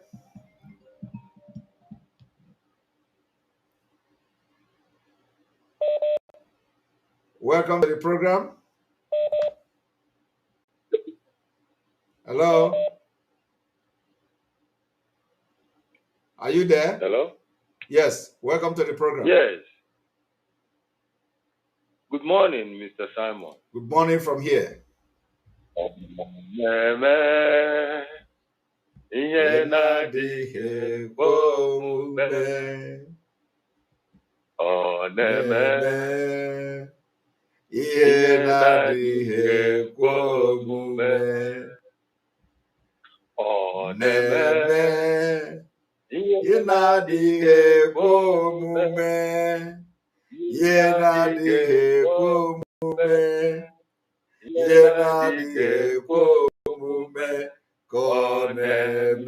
Chai, you don't have a spirit. Thank you very much.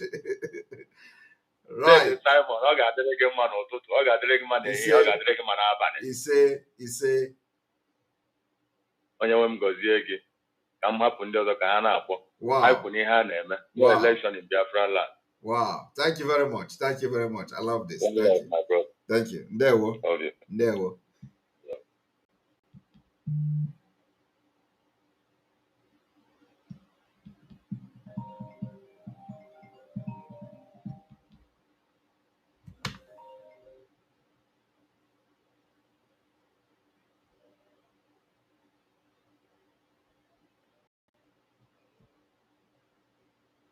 Hello, welcome to the program.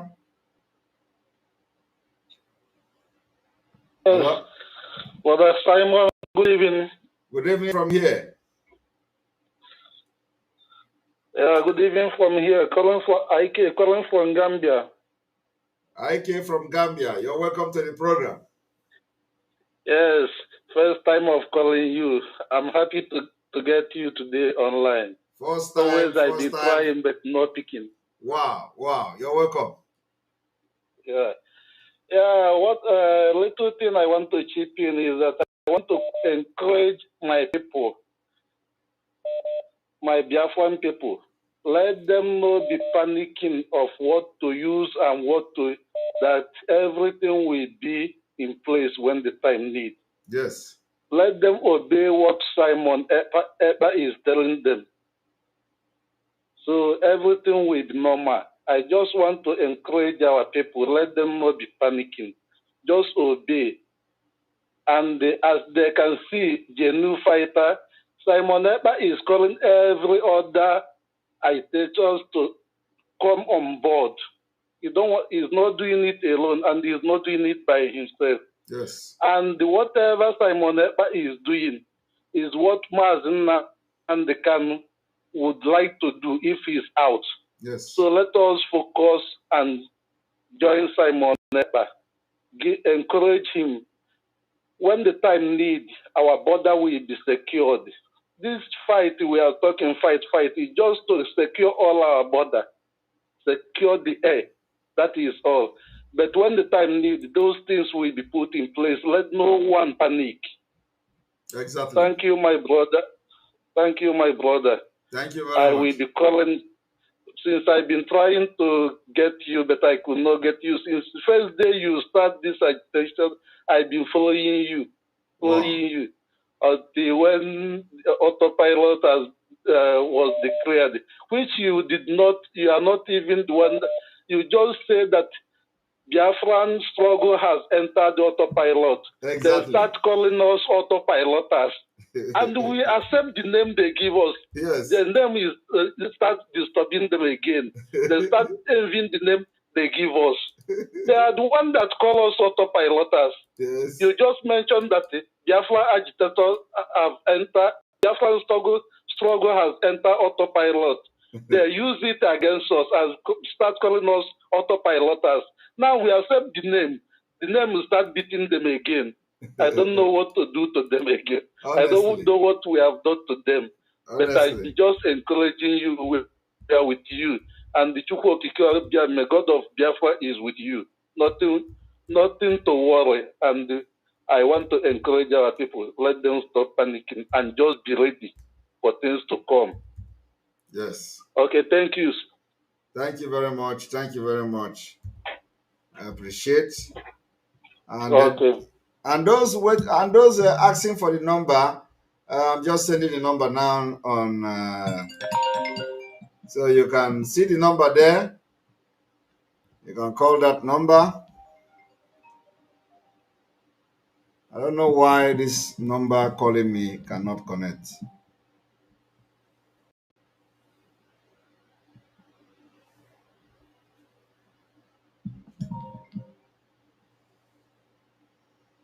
Welcome to the program.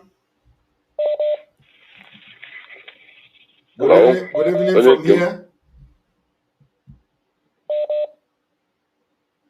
Hello. Good morning from HK. Good morning. Welcome to the program.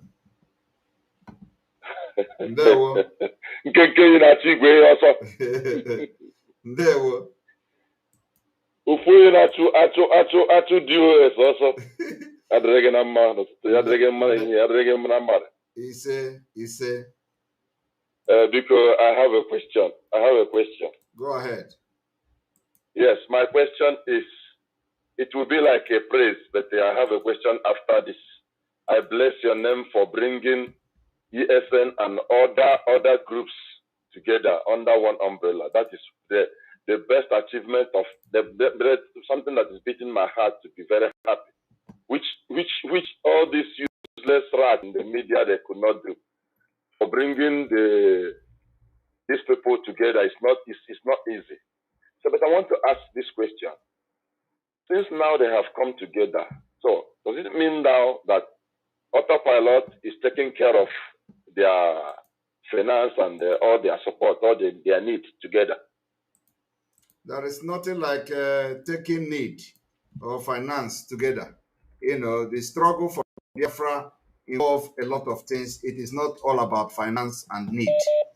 This any group that is coming has been in existence before now, and they have been doing their things before now. So it is not about finance or taking care of them. They have been in existence before now, and they are doing things that people know.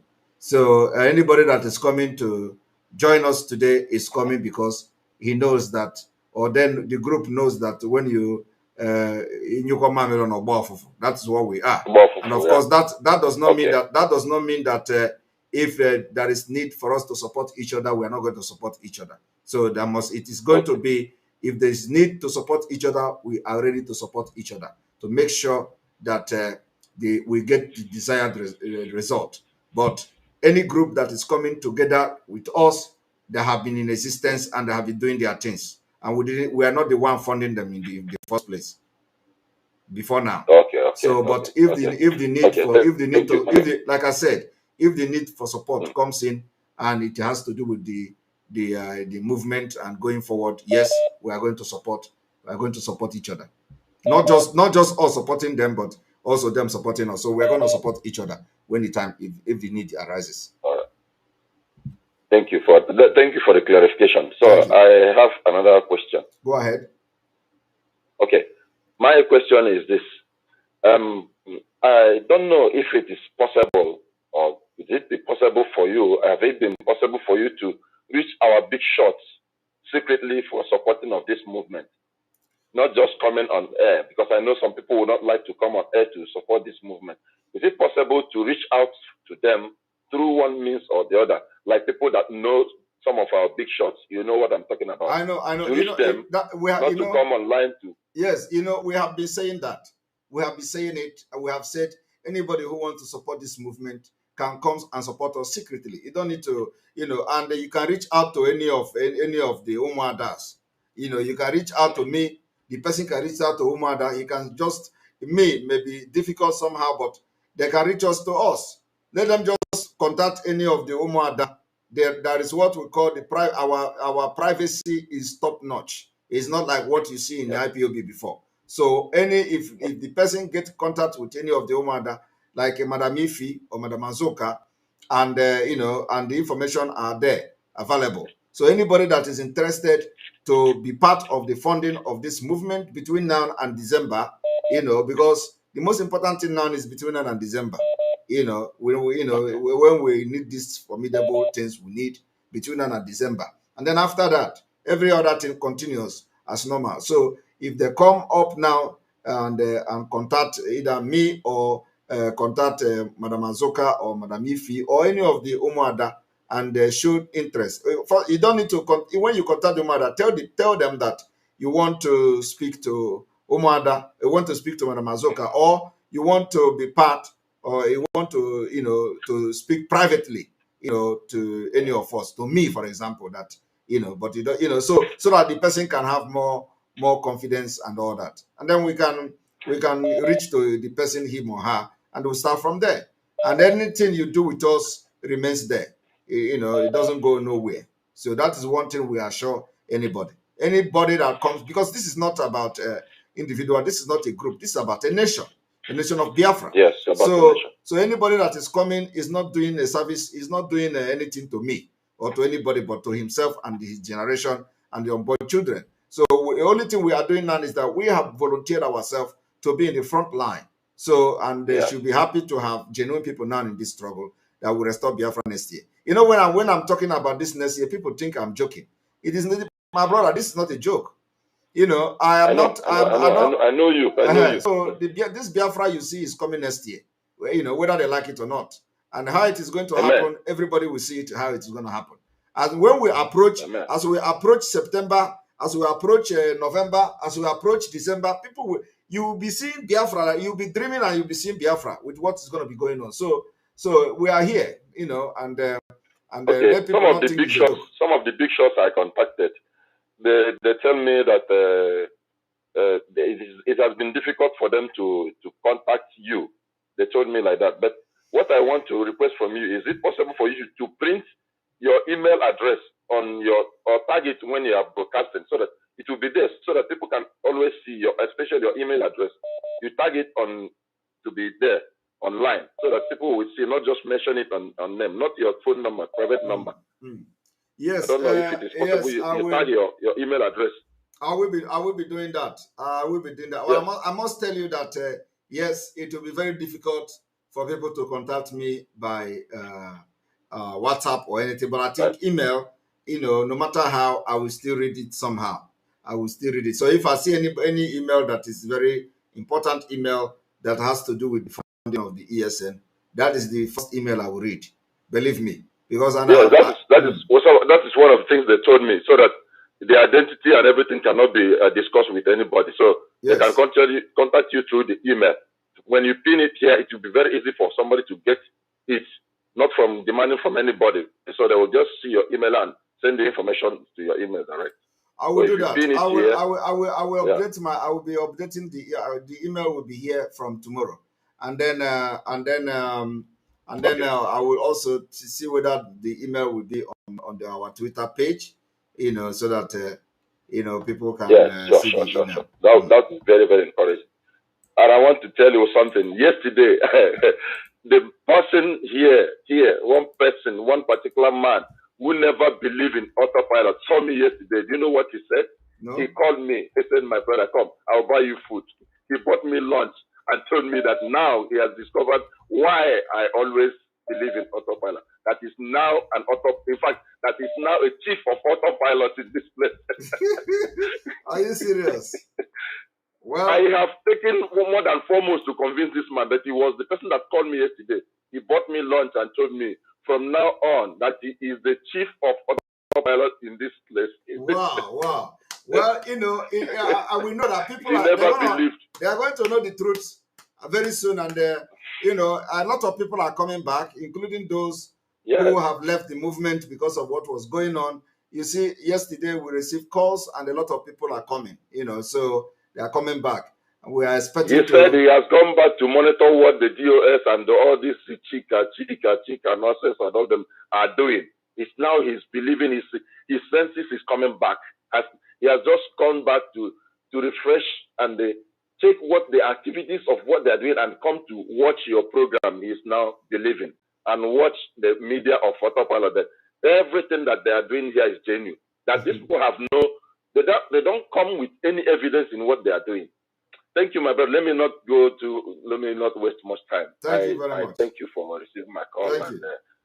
The email address will be, you will see the email address is already on the screen, as you can see.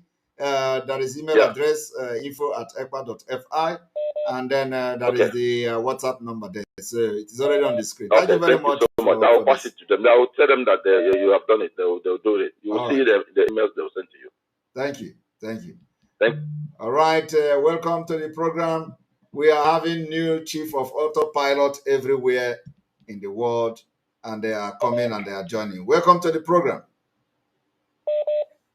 MAZI Simon, God bless you. Good morning. It's your sister from Warri. Good morning from here, our sister, our Warri sister. Oh, there is one song now that I wanted to call you for, but that gentleman beat me to it. I don't know the meaning of the song, but it goes, oh, I don't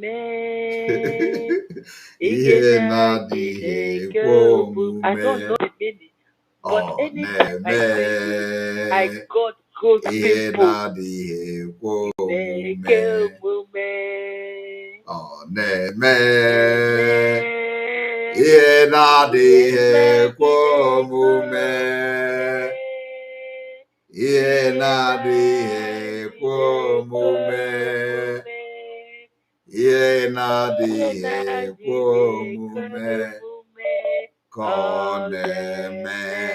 Okay, you don't know the meaning of the song. I'm going to tell you the meaning. But please.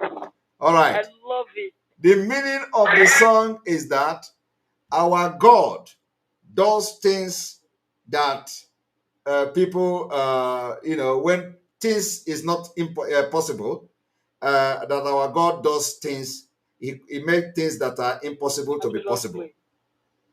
So, in other words, what God cannot do does not exist. I always get good people when you're singing this. I wanted to call just to sing this song for you. Wow. Honestly, but that man beat me to it. Thank you. I will meet you on fundraising. We are doing about this. Yes, fundraising. Thank you. God bless. Thank you very much. Thank you. Bye. All right. Good evening and welcome to the program. Welcome to the program. Hello. Hello. Can you hear me? All right. Good evening and welcome to the program. Good evening, Mr. Simon. Welcome to the program. How are you doing, Mr. Simon? I'm doing very fine, and you? I'm all right. I have 3 questions for you. Go ahead. Okay, good. And you don't have to give a whole full details about this question, because this question pertains the answer you're going to give. You're talking to people in Biafra land. Okay. And people who will be in the future of Biafra. So, number 1 question is about students. Number 2 question is about the healthcare. And number 3 question is about people doing business and who are going to do business in Biafra land. So my number 1 question to you about students is, what do you think about student grants and student loans in our future Biafra? Thank you very much. I am looking at Biafra that we are going to have a free education. The free education to Biafra people and tuition fee for non-Biafra citizens. And then I am also looking for a Biafra where students will be entitled for social support. The social support is that as a student, you are entitled to some token of grant every month to sustain yourself. This is what is attainable. This is what is a normal practice in the Western world. In the Western world, if you live in a country where you have a tuition-free education, you are also entitled to receive a social support. We call it a social welfare and the support. And for example, in the country where I live, we call it the National Insurance Scheme. So this is the kind of Biafra I'm looking for. I'm looking for a Biafra where everybody will have every month something to feed him or herself. I'm looking for a Biafra where people are no longer going to live with $1 a day. I'm looking for a Biafra where we are going to build a database system to give account of every individual, every person coming in and going out of Biafra land. These are the kind of Biafra I'm looking for, and we are going to get it. So yes, the issue of grant, yes, like I've answered. And those who want to study abroad, I don't think there will be any reason for any Biafra person to go and study abroad. Maybe that could be possible for the first 10 years or 15 years of Biafra. But after that, I don't think anybody would want to go outside to study, even no matter how much you want to give the person, because we're going to have the best school. Thank you very much for this answer, because the people back home, are people we love education so much. And if you're listening, this is how the future of Biafra is going to be. Now, my second question to you is about, what do you think about healthcare in Biafra land, in a future Biafra? Thank you very much. The Biafra I'm looking for is a Biafra that every citizen of Biafra will have a free medical care system. The free medical care system is this something is attainable in most of the Western country, where once you are in that country and you are living legally, even those who live illegally in that country are covered by the health care system. But somehow, those who have no legal document will be subjected to different rigorous process before they can, get some required medical attention. But in a serious cases, it is, I will not use the word circumvent because that is not probably appropriate word, but I will borrow that particular circumvention. So when you have a very serious case as an illegal immigrant in different countries, especially in Europe, the system itself automatically circumvent the system to give you, to attend to the problem you have, to the health problem you have. But if you have a minor health issue, they will subject you to go through a rigorous process before you are treated. So what I'm trying to say is that the Biafra I'm fighting for, I want a Biafra where every Biafra citizen will have a free medical service. And this is just very easy to achieve. The free medical service is going to be subsidized by the National Insurance Scheme. The National Insurance Scheme of Biafra will subsidize every medical treatment of any Biafran citizen. So we are, first of all, we're going to have a workable insurance, a national insurance system that is going to be government-powered insurance.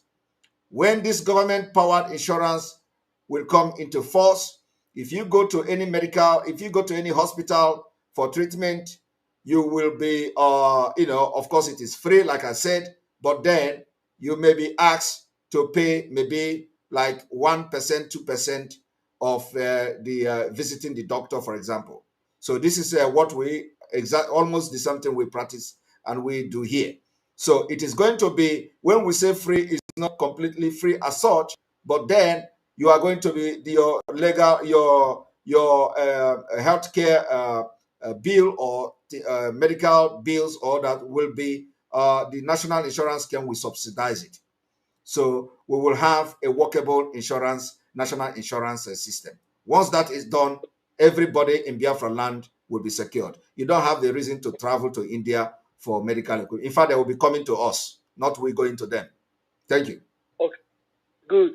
And the reason why I brought up healthcare is because there are so many people back home in Nigeria where they can't even deliver safely. Some people die during like pregnancy, like delivery process, and if you watch the doctors and the nurses out there, they are not patient. They like help. They like doing what they call cesarean process, where women lose their life. And there are so many people. Sometimes you're gonna have a patient where you're gonna fall a victim. They're gonna tell you to bring some money before they can touch you or treat you. So that is the reason why I really appreciate the answer you just gave. And yes, let me touch it. Let me touch it a little bit, because this is a disaster. You know, it's a very big disaster in Nigeria. Nigeria, like you said, a lot of people have died because when you go to hospital, they ask you to donate deposit money before they can touch you. This is evil. This is evil. You know, is the worst evil and demonic practice that have befall us in Africa. And I don't know other parts of Africa, but especially in Nigeria. So in Biafra land, it is going to be life first before anything. And like I said, the coming into force, the national insurance scheme law will solve that problem 100%.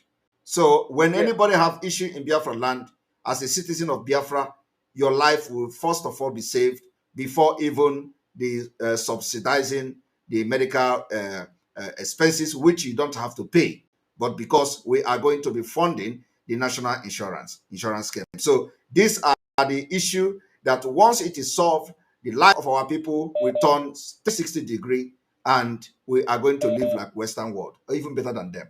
Thank you. Yeah. Okay. Now, permit me to add one more question, because these questions are very in fact, I don't mind having you for the next 30 minutes, so you can ask me every question that everybody wants to, because these are the kind of question I want to be, hearing. Okay. Now, the other question I want to ask is, because when you look at Biafra, we are business-minded people. We love business a lot.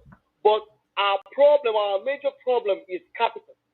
Who's going to fund us? Like, do you think, or let me say, do you think the government, the Biafran government, the future Biafran government will fund people who have the zeal, let me say the small enterprise, like the small economy? What do you think about that? In law, I would say you are asking me a lead question. No, Mr. Simon, don't give a full detail. Yeah. You can just give a tip of the iceberg. Don't give a full detail. I know. Don't give full detail. I know, but it is, these are the kind of question that I need to elaborate, for people to know what we are looking at, what we are looking for. So yes, in Biafra, the Biafra I am fighting for, the Biafra I am agitating for, I want to see a Biafra where the business people who want to, both the small and medium scale business will also be funded, because this is, we have to have a plan. Let me just give you an example what I mean by that. Because when you hear fund, there are people will say, where is the money going to come from? Every time fund, you don't even have the money. Okay, now let me tell you how this funding is all about. What I mean by funding. And some of the Western world, if you want to set up a business, a small scale business, you are going to make application to get grant. That grant is not the grant you are going to use to buy the goods you need, depending on the kind of business you want to open. So you're going to make application. The application basically is to support you, to support you going into entrepreneur life. You need to be feeding, you need to pay your house rent and all that. So person is going to make application to for the support from the same national insurance system. Now, after you have made this application, you are going to submit the business plan. You're going to submit the calculation of the business calculation for the next, maybe like the next 2 years or something. You have to convince the insurance scheme or the labor office, depending on what system we are going to adopt. You need to convince the labor office that this business you want to do will be lucrative and it will make you to live and make a living and live very good with this business. Now, once you are able to convince the labor office and they make approval of that particular business or your application, it means that you will be receiving some certain grant every month to support your business as a person who have just entered into business life. Now, this is what I am looking for. Somebody like me, that is why I am fighting for Biafra. So that a Biafra where everybody who have what it takes to set up a business and run a business, and considering the fact that Biafra people are very smart people, who are business oriented, we are going to take over China. I am telling you, in the next 10 years of Biafra, believe me, with a well-structured and well-planned labor market system, we are going to take over China, because our people will be able to come up with different business plan and business ideas, and we are going to support and fund them to make sure that they attain their goal in the every 2 years, because this whole forecast is going to be every 2 years forecast. So yes, we are going to support small scale business, medium, and even the big. Those who want to go into bigger businesses, they can get fund, and this fund from the government, the bigger company will be subjected to a repayment. You are going to repay if government give you a loan to go into a bigger business. And this is going to be possible through what we call bringing in the database system. The database system is a system that will set the pace for Biafra to hit the ground running. Once the database system is set, you are also going to have what we call the credit system. The credit system is going to be part of the database system that will give every Biafra citizen the opportunity to, to benefit from, services like this. Like if you want to go into business, you're going to have some grant given to you to start up your business. To support that grant, maybe for feeding, for expenses and all that. And then after 6 months, we are going to now review how far your business have gone, whether we will continue to support you or not, or whether we need to, allow you to continue that we have been able to, live your life and the business can feed you and all that. But, so these are the things that the kind of country I'm looking for. And I know it is achievable. If people in Europe who don't have any natural resources can do it, we are going to do it better. Thank you. Okay, thank you very much for the answers, and I really appreciate good answers, because I'm very glad now. So I have more questions for you, Ms. Simon. Now we are going to our parents. I want you to ask me one more question. I know you have a question. Yes. Okay, let me just ask you one more. So I have a lot of questions, but let me just ask you one more, because I don't want to leave our parents behind. Because right now we have our parents. There are some people. What do you think about Social Security for our aged parents and housing? People that are from 60 years upwards. What do you think about Social Security and housing when it comes to our parents in our new Biafra? What I'm looking at, first of all, I want a Biafra that will preserve our culture. Our culture is very, very important. During my life, as I study, I have come to realize that culture is the way of life of people. So, in so many things, we may not adopt a westernized system. The extended family system in Biafra will be preserved. I'm looking for a Biafra that will preserve an extended family system. The reason why the extended family system will be preserved in Biafra is so that we are not going to go astray. So we are going to have a law that will recognize extended family system. Now, the issue coming to the elderly people, our parents, is that, in some of the Western world, you see that elderly people have what we call the elderly people home. And so when they get old, they move them to this elderly people home, and they stay there, and the family will go there to visit them and all that. This also covered in insurance and all that. So it does not matter whether you are rich or poor, you are going to be cared for, you'll be taken care of for, and all that. And let me tell you that in the country where I live, as one of the decision maker in this country, as a politician in this country, I'm very, very much involved in how the system runs. So we are also, making amendment in this law that, has to do with the elderly people. So there is possibility for family members to either decide to take care of their elderly people at home if they want, as long as they can. And also this law is also available, and so it is a matter of choice. So some people who don't have people to take care of them will go to the elderly people home, and they spend their life there, and then they can be going there to visit them. And if they die, they now go to take them to burial and all that. So we are going to adopt a different system to preserve that extended family system in Biafra. The extended family system is that what we are going to do is that the elderly people, for those who want, and I believe everybody will want, because in our culture, it is very, very difficult for you to allow your parent to go somewhere and stay because they are old. So we are going to make sure that every family who have elderly people who have actually paid the price of our nation will be cared for. That we're going to give them a different and a special insurance scheme that will make sure that they are taken care of in a very different way. And one of the way we are going to do it is that somebody from the family could be assigned, and as the person who take care of this particular elderly people, and they're going to receive a special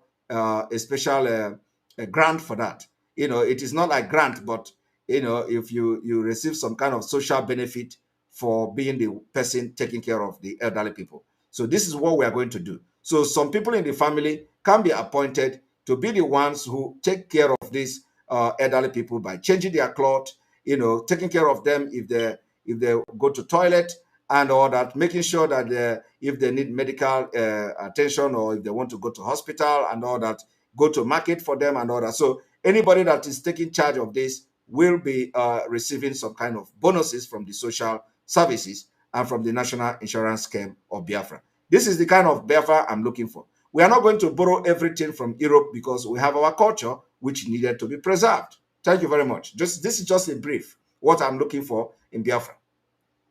Simon, if you allow me, I will ask you 100 questions. Please, thank you very much. Please go ahead with one more, because it's like you are coming from somewhere. I don't know.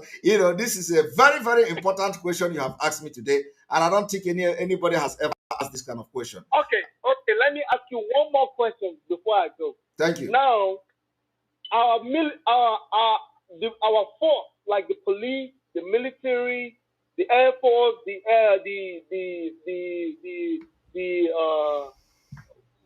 all the force, all the people that are in the force. Now, what will be their benefit? Like if you join the force, when you retire, or when you come out, or when you be in part of a reserve, what will be their benefit? New Biafra? Yeah, you see, I'm really happy with this question. You see, it is not just about benefit, okay? It is not just about benefit. This has to do with the security. You see, our security personnel will be the most respected people in Biafra land. Anybody, you see this ESN you see today, anybody that is part of this Eastern Security Network and they fought their way through to this Biafra, they will be the most respected people in Biafra. We are going to make sure that they are well paid. We're going to make sure that there is going to be a planned, and when we talk, every time I talk insurance, people don't understand that insurance is the life of every country. In Nigeria, it is not like that. So there is nothing I'm going to address today. I'm not going to mention insurance, because this is insurance as the name implies. So we are going to have this everybody in Biafra will have a compulsory insurance. Compulsory insurance is that when it's compulsory is that as you are in active service, the insurance, the insurance will be taking some kind of things out of your salaries and allowances and all that, so that when you retire from the active service, you are going to have a lot of things to fall back on, apart from other national insurance scheme that you are going to be receiving. So we are going to have a different package for every security personnel retired and in active service in Biafra Republic. So security and security personnel is going to be a very big business and a very big, status in Biafra Republic. Because without doing that, we are going nowhere. So we must invest in security. We must invest in our military. We must invest in our personnel. We must respect them and pay them very well. I'm looking at a Biafra where a person will serve in the military, and after serving, you will have your own home to stay.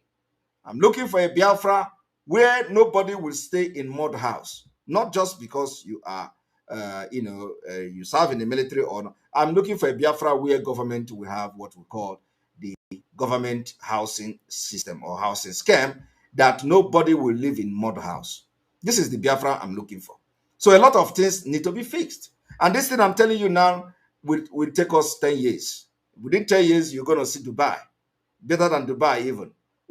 All this dust you see in Biafra land will disappear. We know how to do it. It is just plan that is needed. And we have the plan, and we know what we can do to change a lot of things. So our security men will be respected, and they are going to have their gratuities, paid. In Nigeria they say gratuity. We don't do that gratuity system. We're not going to do that in Biafra land. It is going to be a different system. When you retire, they put on some money in rubber band and give you. They say this is your gratuity retirement benefit. It's rubbish.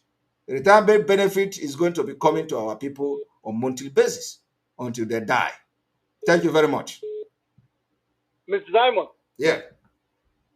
Okay, I'm about to leave now. All right. Throw some light into, because I'm looking at the comments. Some people are confusing pension to Social Security. So I want you to let them know that Social Security and pension are the same. So it's just like a different, it's a different language or something like that. Okay. So just let them know.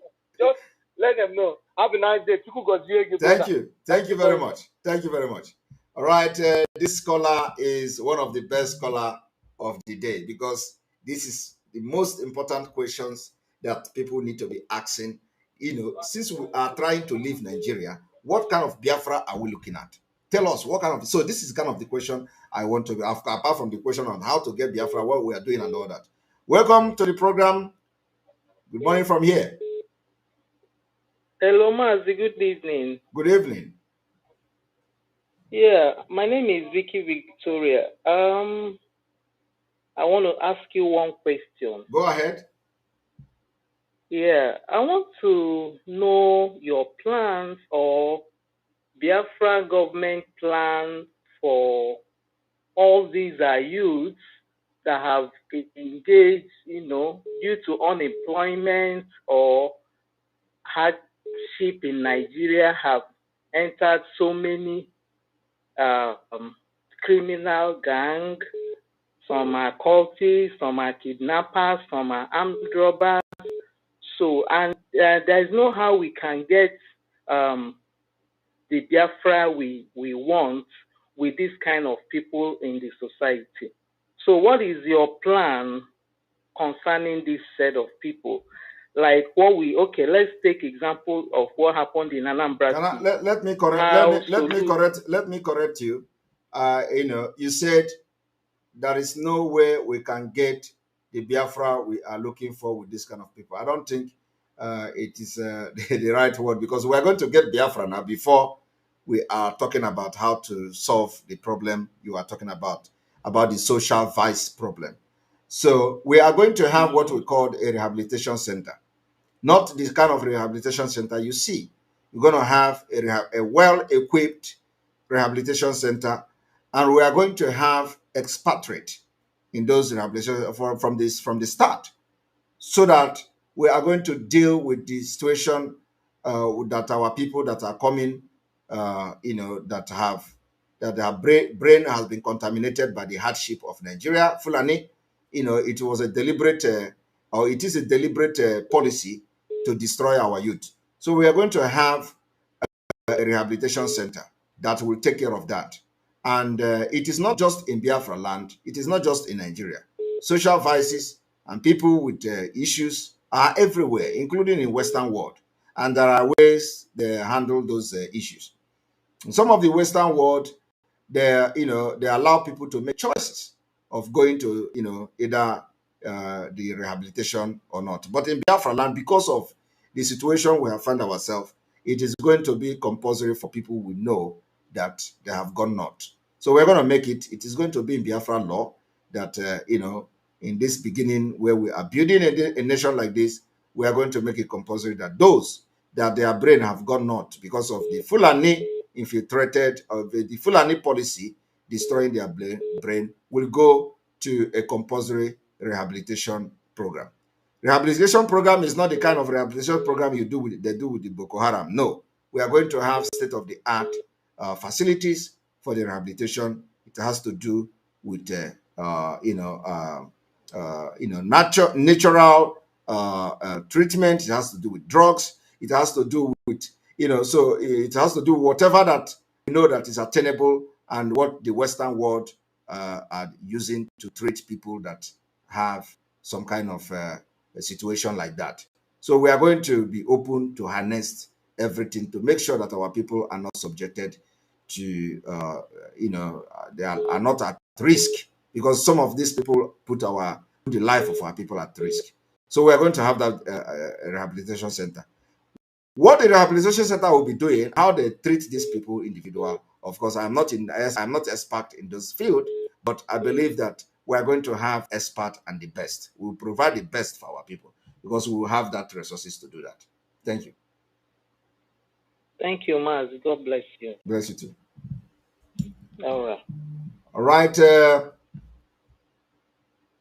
Welcome to the program.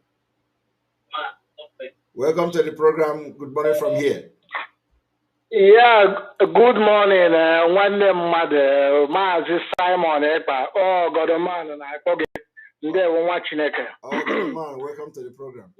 Yeah, I have been listening to you. In fact, you are just as smart as you are. To help one of the questions a brother asked you in terms of in a business environment, which I am into, I was just so eager to answer that brother. And I want to tell him, I believe he's still listening right now. The Biafra we are looking at is not Nigeria. There is nothing, what if any in Nigeria? Number one, the moment Biafra is restored, our borders are going to be protected 100% as these gallant men are fighting right now. Our borders are going to be, number one, protected. Yes. By the time we protect our borders, we will now begin to deal inside what is inside. Because there were so many people who got inside, I got flushed out. So apart from that, the Biafra we are fighting for is not just a jamboree nation. We are going to be productive. We are going to be super productive. I am already positioning myself because I will not import anything in Biafra land. Everything that I am going to do in terms of Ogoda is going to be produced in Biafra land. As a matter of fact, as it stands right now, it is difficult to work in Nigeria. I had plans to promote a whole lot of Aba made in terms of clothing, but it's very, very difficult because the mechanism is not there. But when Biafra comes, all these things will be there. Everything will be available. When you produce your product the same way China, listen, I go to China. When you will see somebody in his flat producing belts, producing socks, producing shirts, producing t-shirts, and by the time it's done, he will export it. These are the things we are going to be doing in Biafra land. We are going to be productive. We are not going to be lazy like in Nigeria. Like the woman, a lady that just called now, say, I understand her point, meaning the criminals, the guys that wants to be rich overnight. It's not going to be in Biafra land because there will be excess work only in construction alone. Only in construction alone. We are even going to be begging people to come and work in Biafra land because the job will be excess for Biafrans to do. So everybody should not panic. Our goal now is to fund the ESN 100%, make sure that they are well equipped, make sure that they are happy, make sure that they know that they are not doing what they are doing in vain, that they are doing it for themselves. So everybody should come on board to fund these gallant men that has volunteered to say, I am going to defend my land. Yes. Obodonman here. Listen, they don't joke with military men. They don't joke with any force, just like US. They don't joke with it. So why should we joke with ours? We are not going to joke with our military, police, in fact, security apparatus from A, even the ones you people call the security Kotuma, all of them will be protected in Biafra land and everybody will be happy. Yes. There will be nothing like a repeat. Let me say it. There will be nothing like a repeat of Nigeria anywhere close to Biafra land. So one of them, Simon Egba, I am just watching, I was nodding my head. I said, this guy is fully loaded. You are really, really, really fully loaded, my brother. And all those listening, there will be excess job in Biafra land that you will choose all the one that you want to work. Yes. The same thing that is happening in this country. Let me touch a little bit on the credit aspect of it. Nothing good comes easy. Yes. It took me time to build my credit in this country, but I messed it up with one thing. For people that does not understand what credit is all about, I messed it up when I didn't know what credit. That was when I came from Zoo, newly. Because when you come in here, they will give you credit card of $200. My own, liquor. The thing where pebble my credit, only $200 pebble my credit, and suffered it. After suffering it, then I learned what credit is all about. Yes. Because without credit, it will go. Yes. Without credit in this country, you cannot rent a house. You cannot do business. You cannot get a loan. Nothing, absolutely nothing you cannot. That is what credit is all about. Because when MAZI Simon EKPA was talking about it, I was just laughing. Here, for people that does not understand what credit is all about. So, Chineke, Biafrans, Chineke, that is what we are, the children of God. Bye. Believe you me, you will walk and run away. You won't walk again. So everybody should buckle up because the Biafra we are fighting for is a Biafra for all, that you will not lack anything.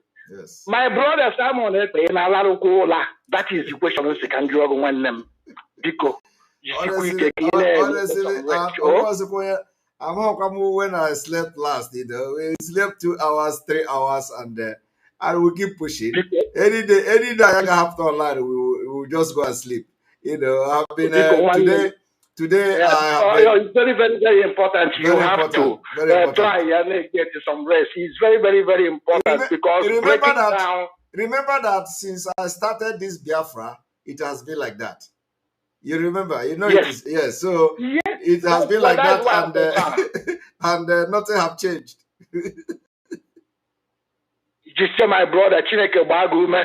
But for those thinking that Biafra is going to be a repeat of Nigeria, no, it's not true. It's not going to be. Listen, China will come down because they will bring them. In fact, the whole world is going to.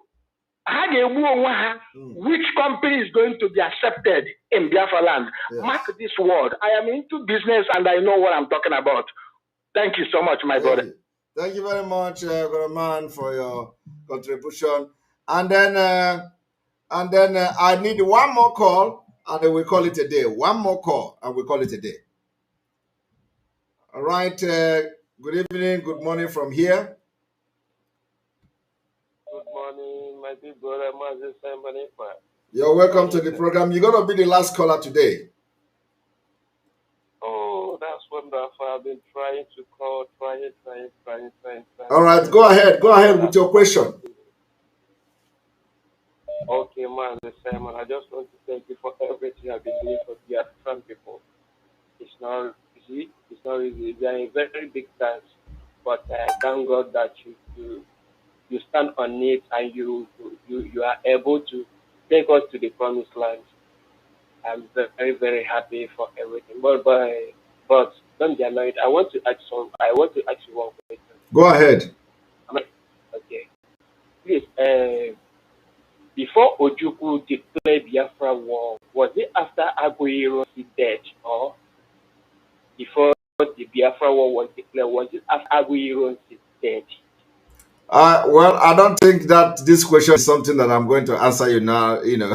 It's irrelevant to what we are saying here. So, what do you want to know? Which one was declared first? Was it when Aguiro's died or after? Well, why do you want to know? No, I want to know because I have my reasons of asking it. So, what is the reason? The reason why I'm asking it is that Biafra, we are taking it as a joke. But people who doesn't know would think that all those things that we are saying or you are doing is a joke.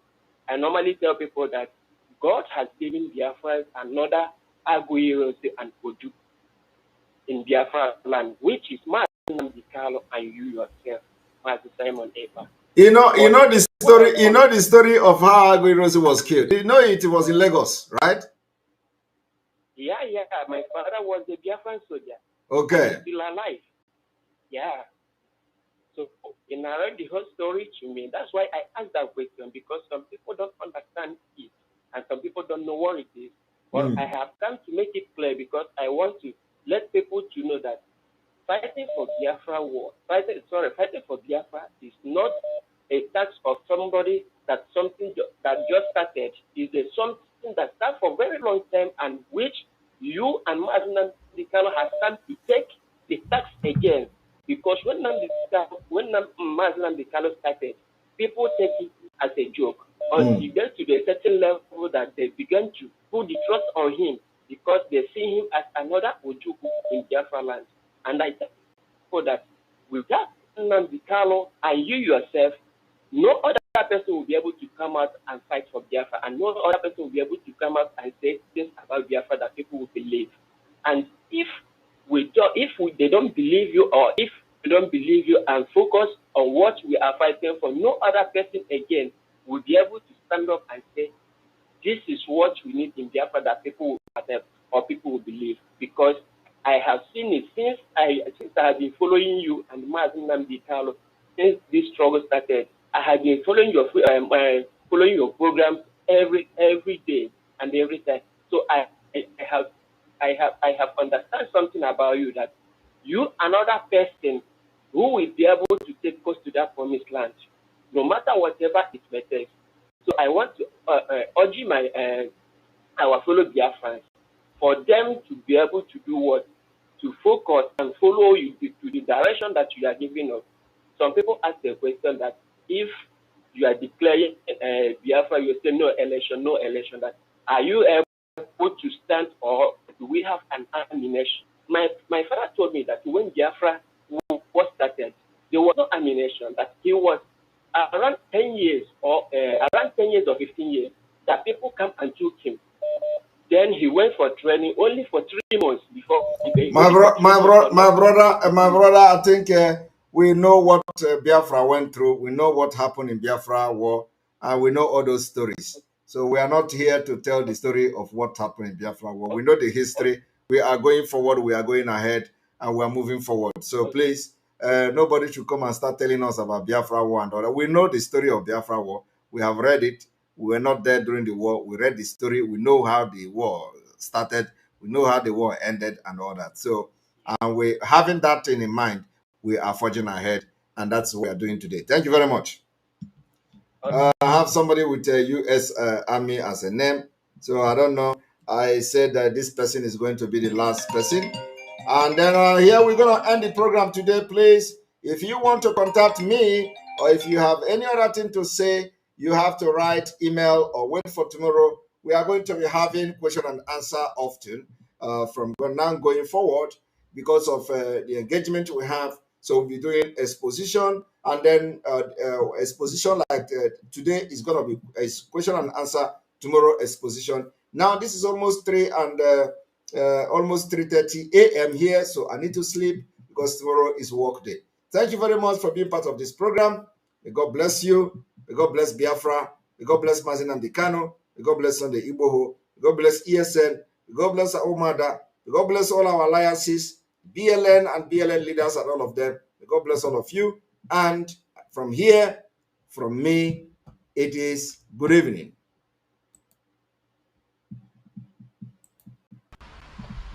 It's inevitable. Absolutely inevitable.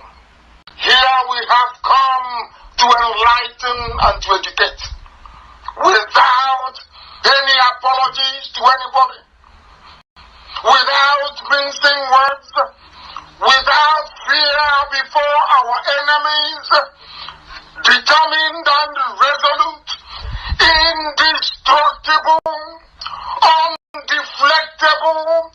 There is nothing the enemy can do. Our core strength. We are on autopilot, I can assure you. On autopilot, I can assure you. We are on autopilot, I can assure you. We are on autopilot, I can assure you. We are on autopilot, I can assure you. We are on autopilot, I can assure you. And the precipitous collapse of the zoo is inevitable. Absolutely inevitable. The devil may... Here we have come to enlighten and to educate without any apologies to anybody, without mincing words, without fear before our enemies, determined and resolute, indestructible, undeflectable. There is nothing the enemy can do. Our core is strength. We are on autopilot, I can assure you. Our core is strength. We are on autopilot, I can assure you. Core is strength. We are on autopilot, I can assure you. Core is strength. We are on autopilot, I can assure you. Core is strength. We are on autopilot, I can assure you. Strength. We are on autopilot, I can assure you. And the precipitous collapse of the zoo.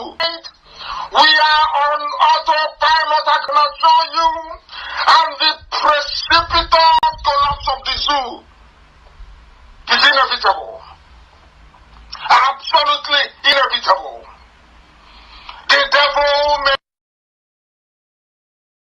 Here we have come to enlighten and to educate without any apologies to anybody, without mincing words, without fear before our enemies, determined and resolute, indestructible, undeflectable. There is nothing the enemy can do. Our core is strength. We are on autopilot, I can assure you. And the precipitous collapse of the zoo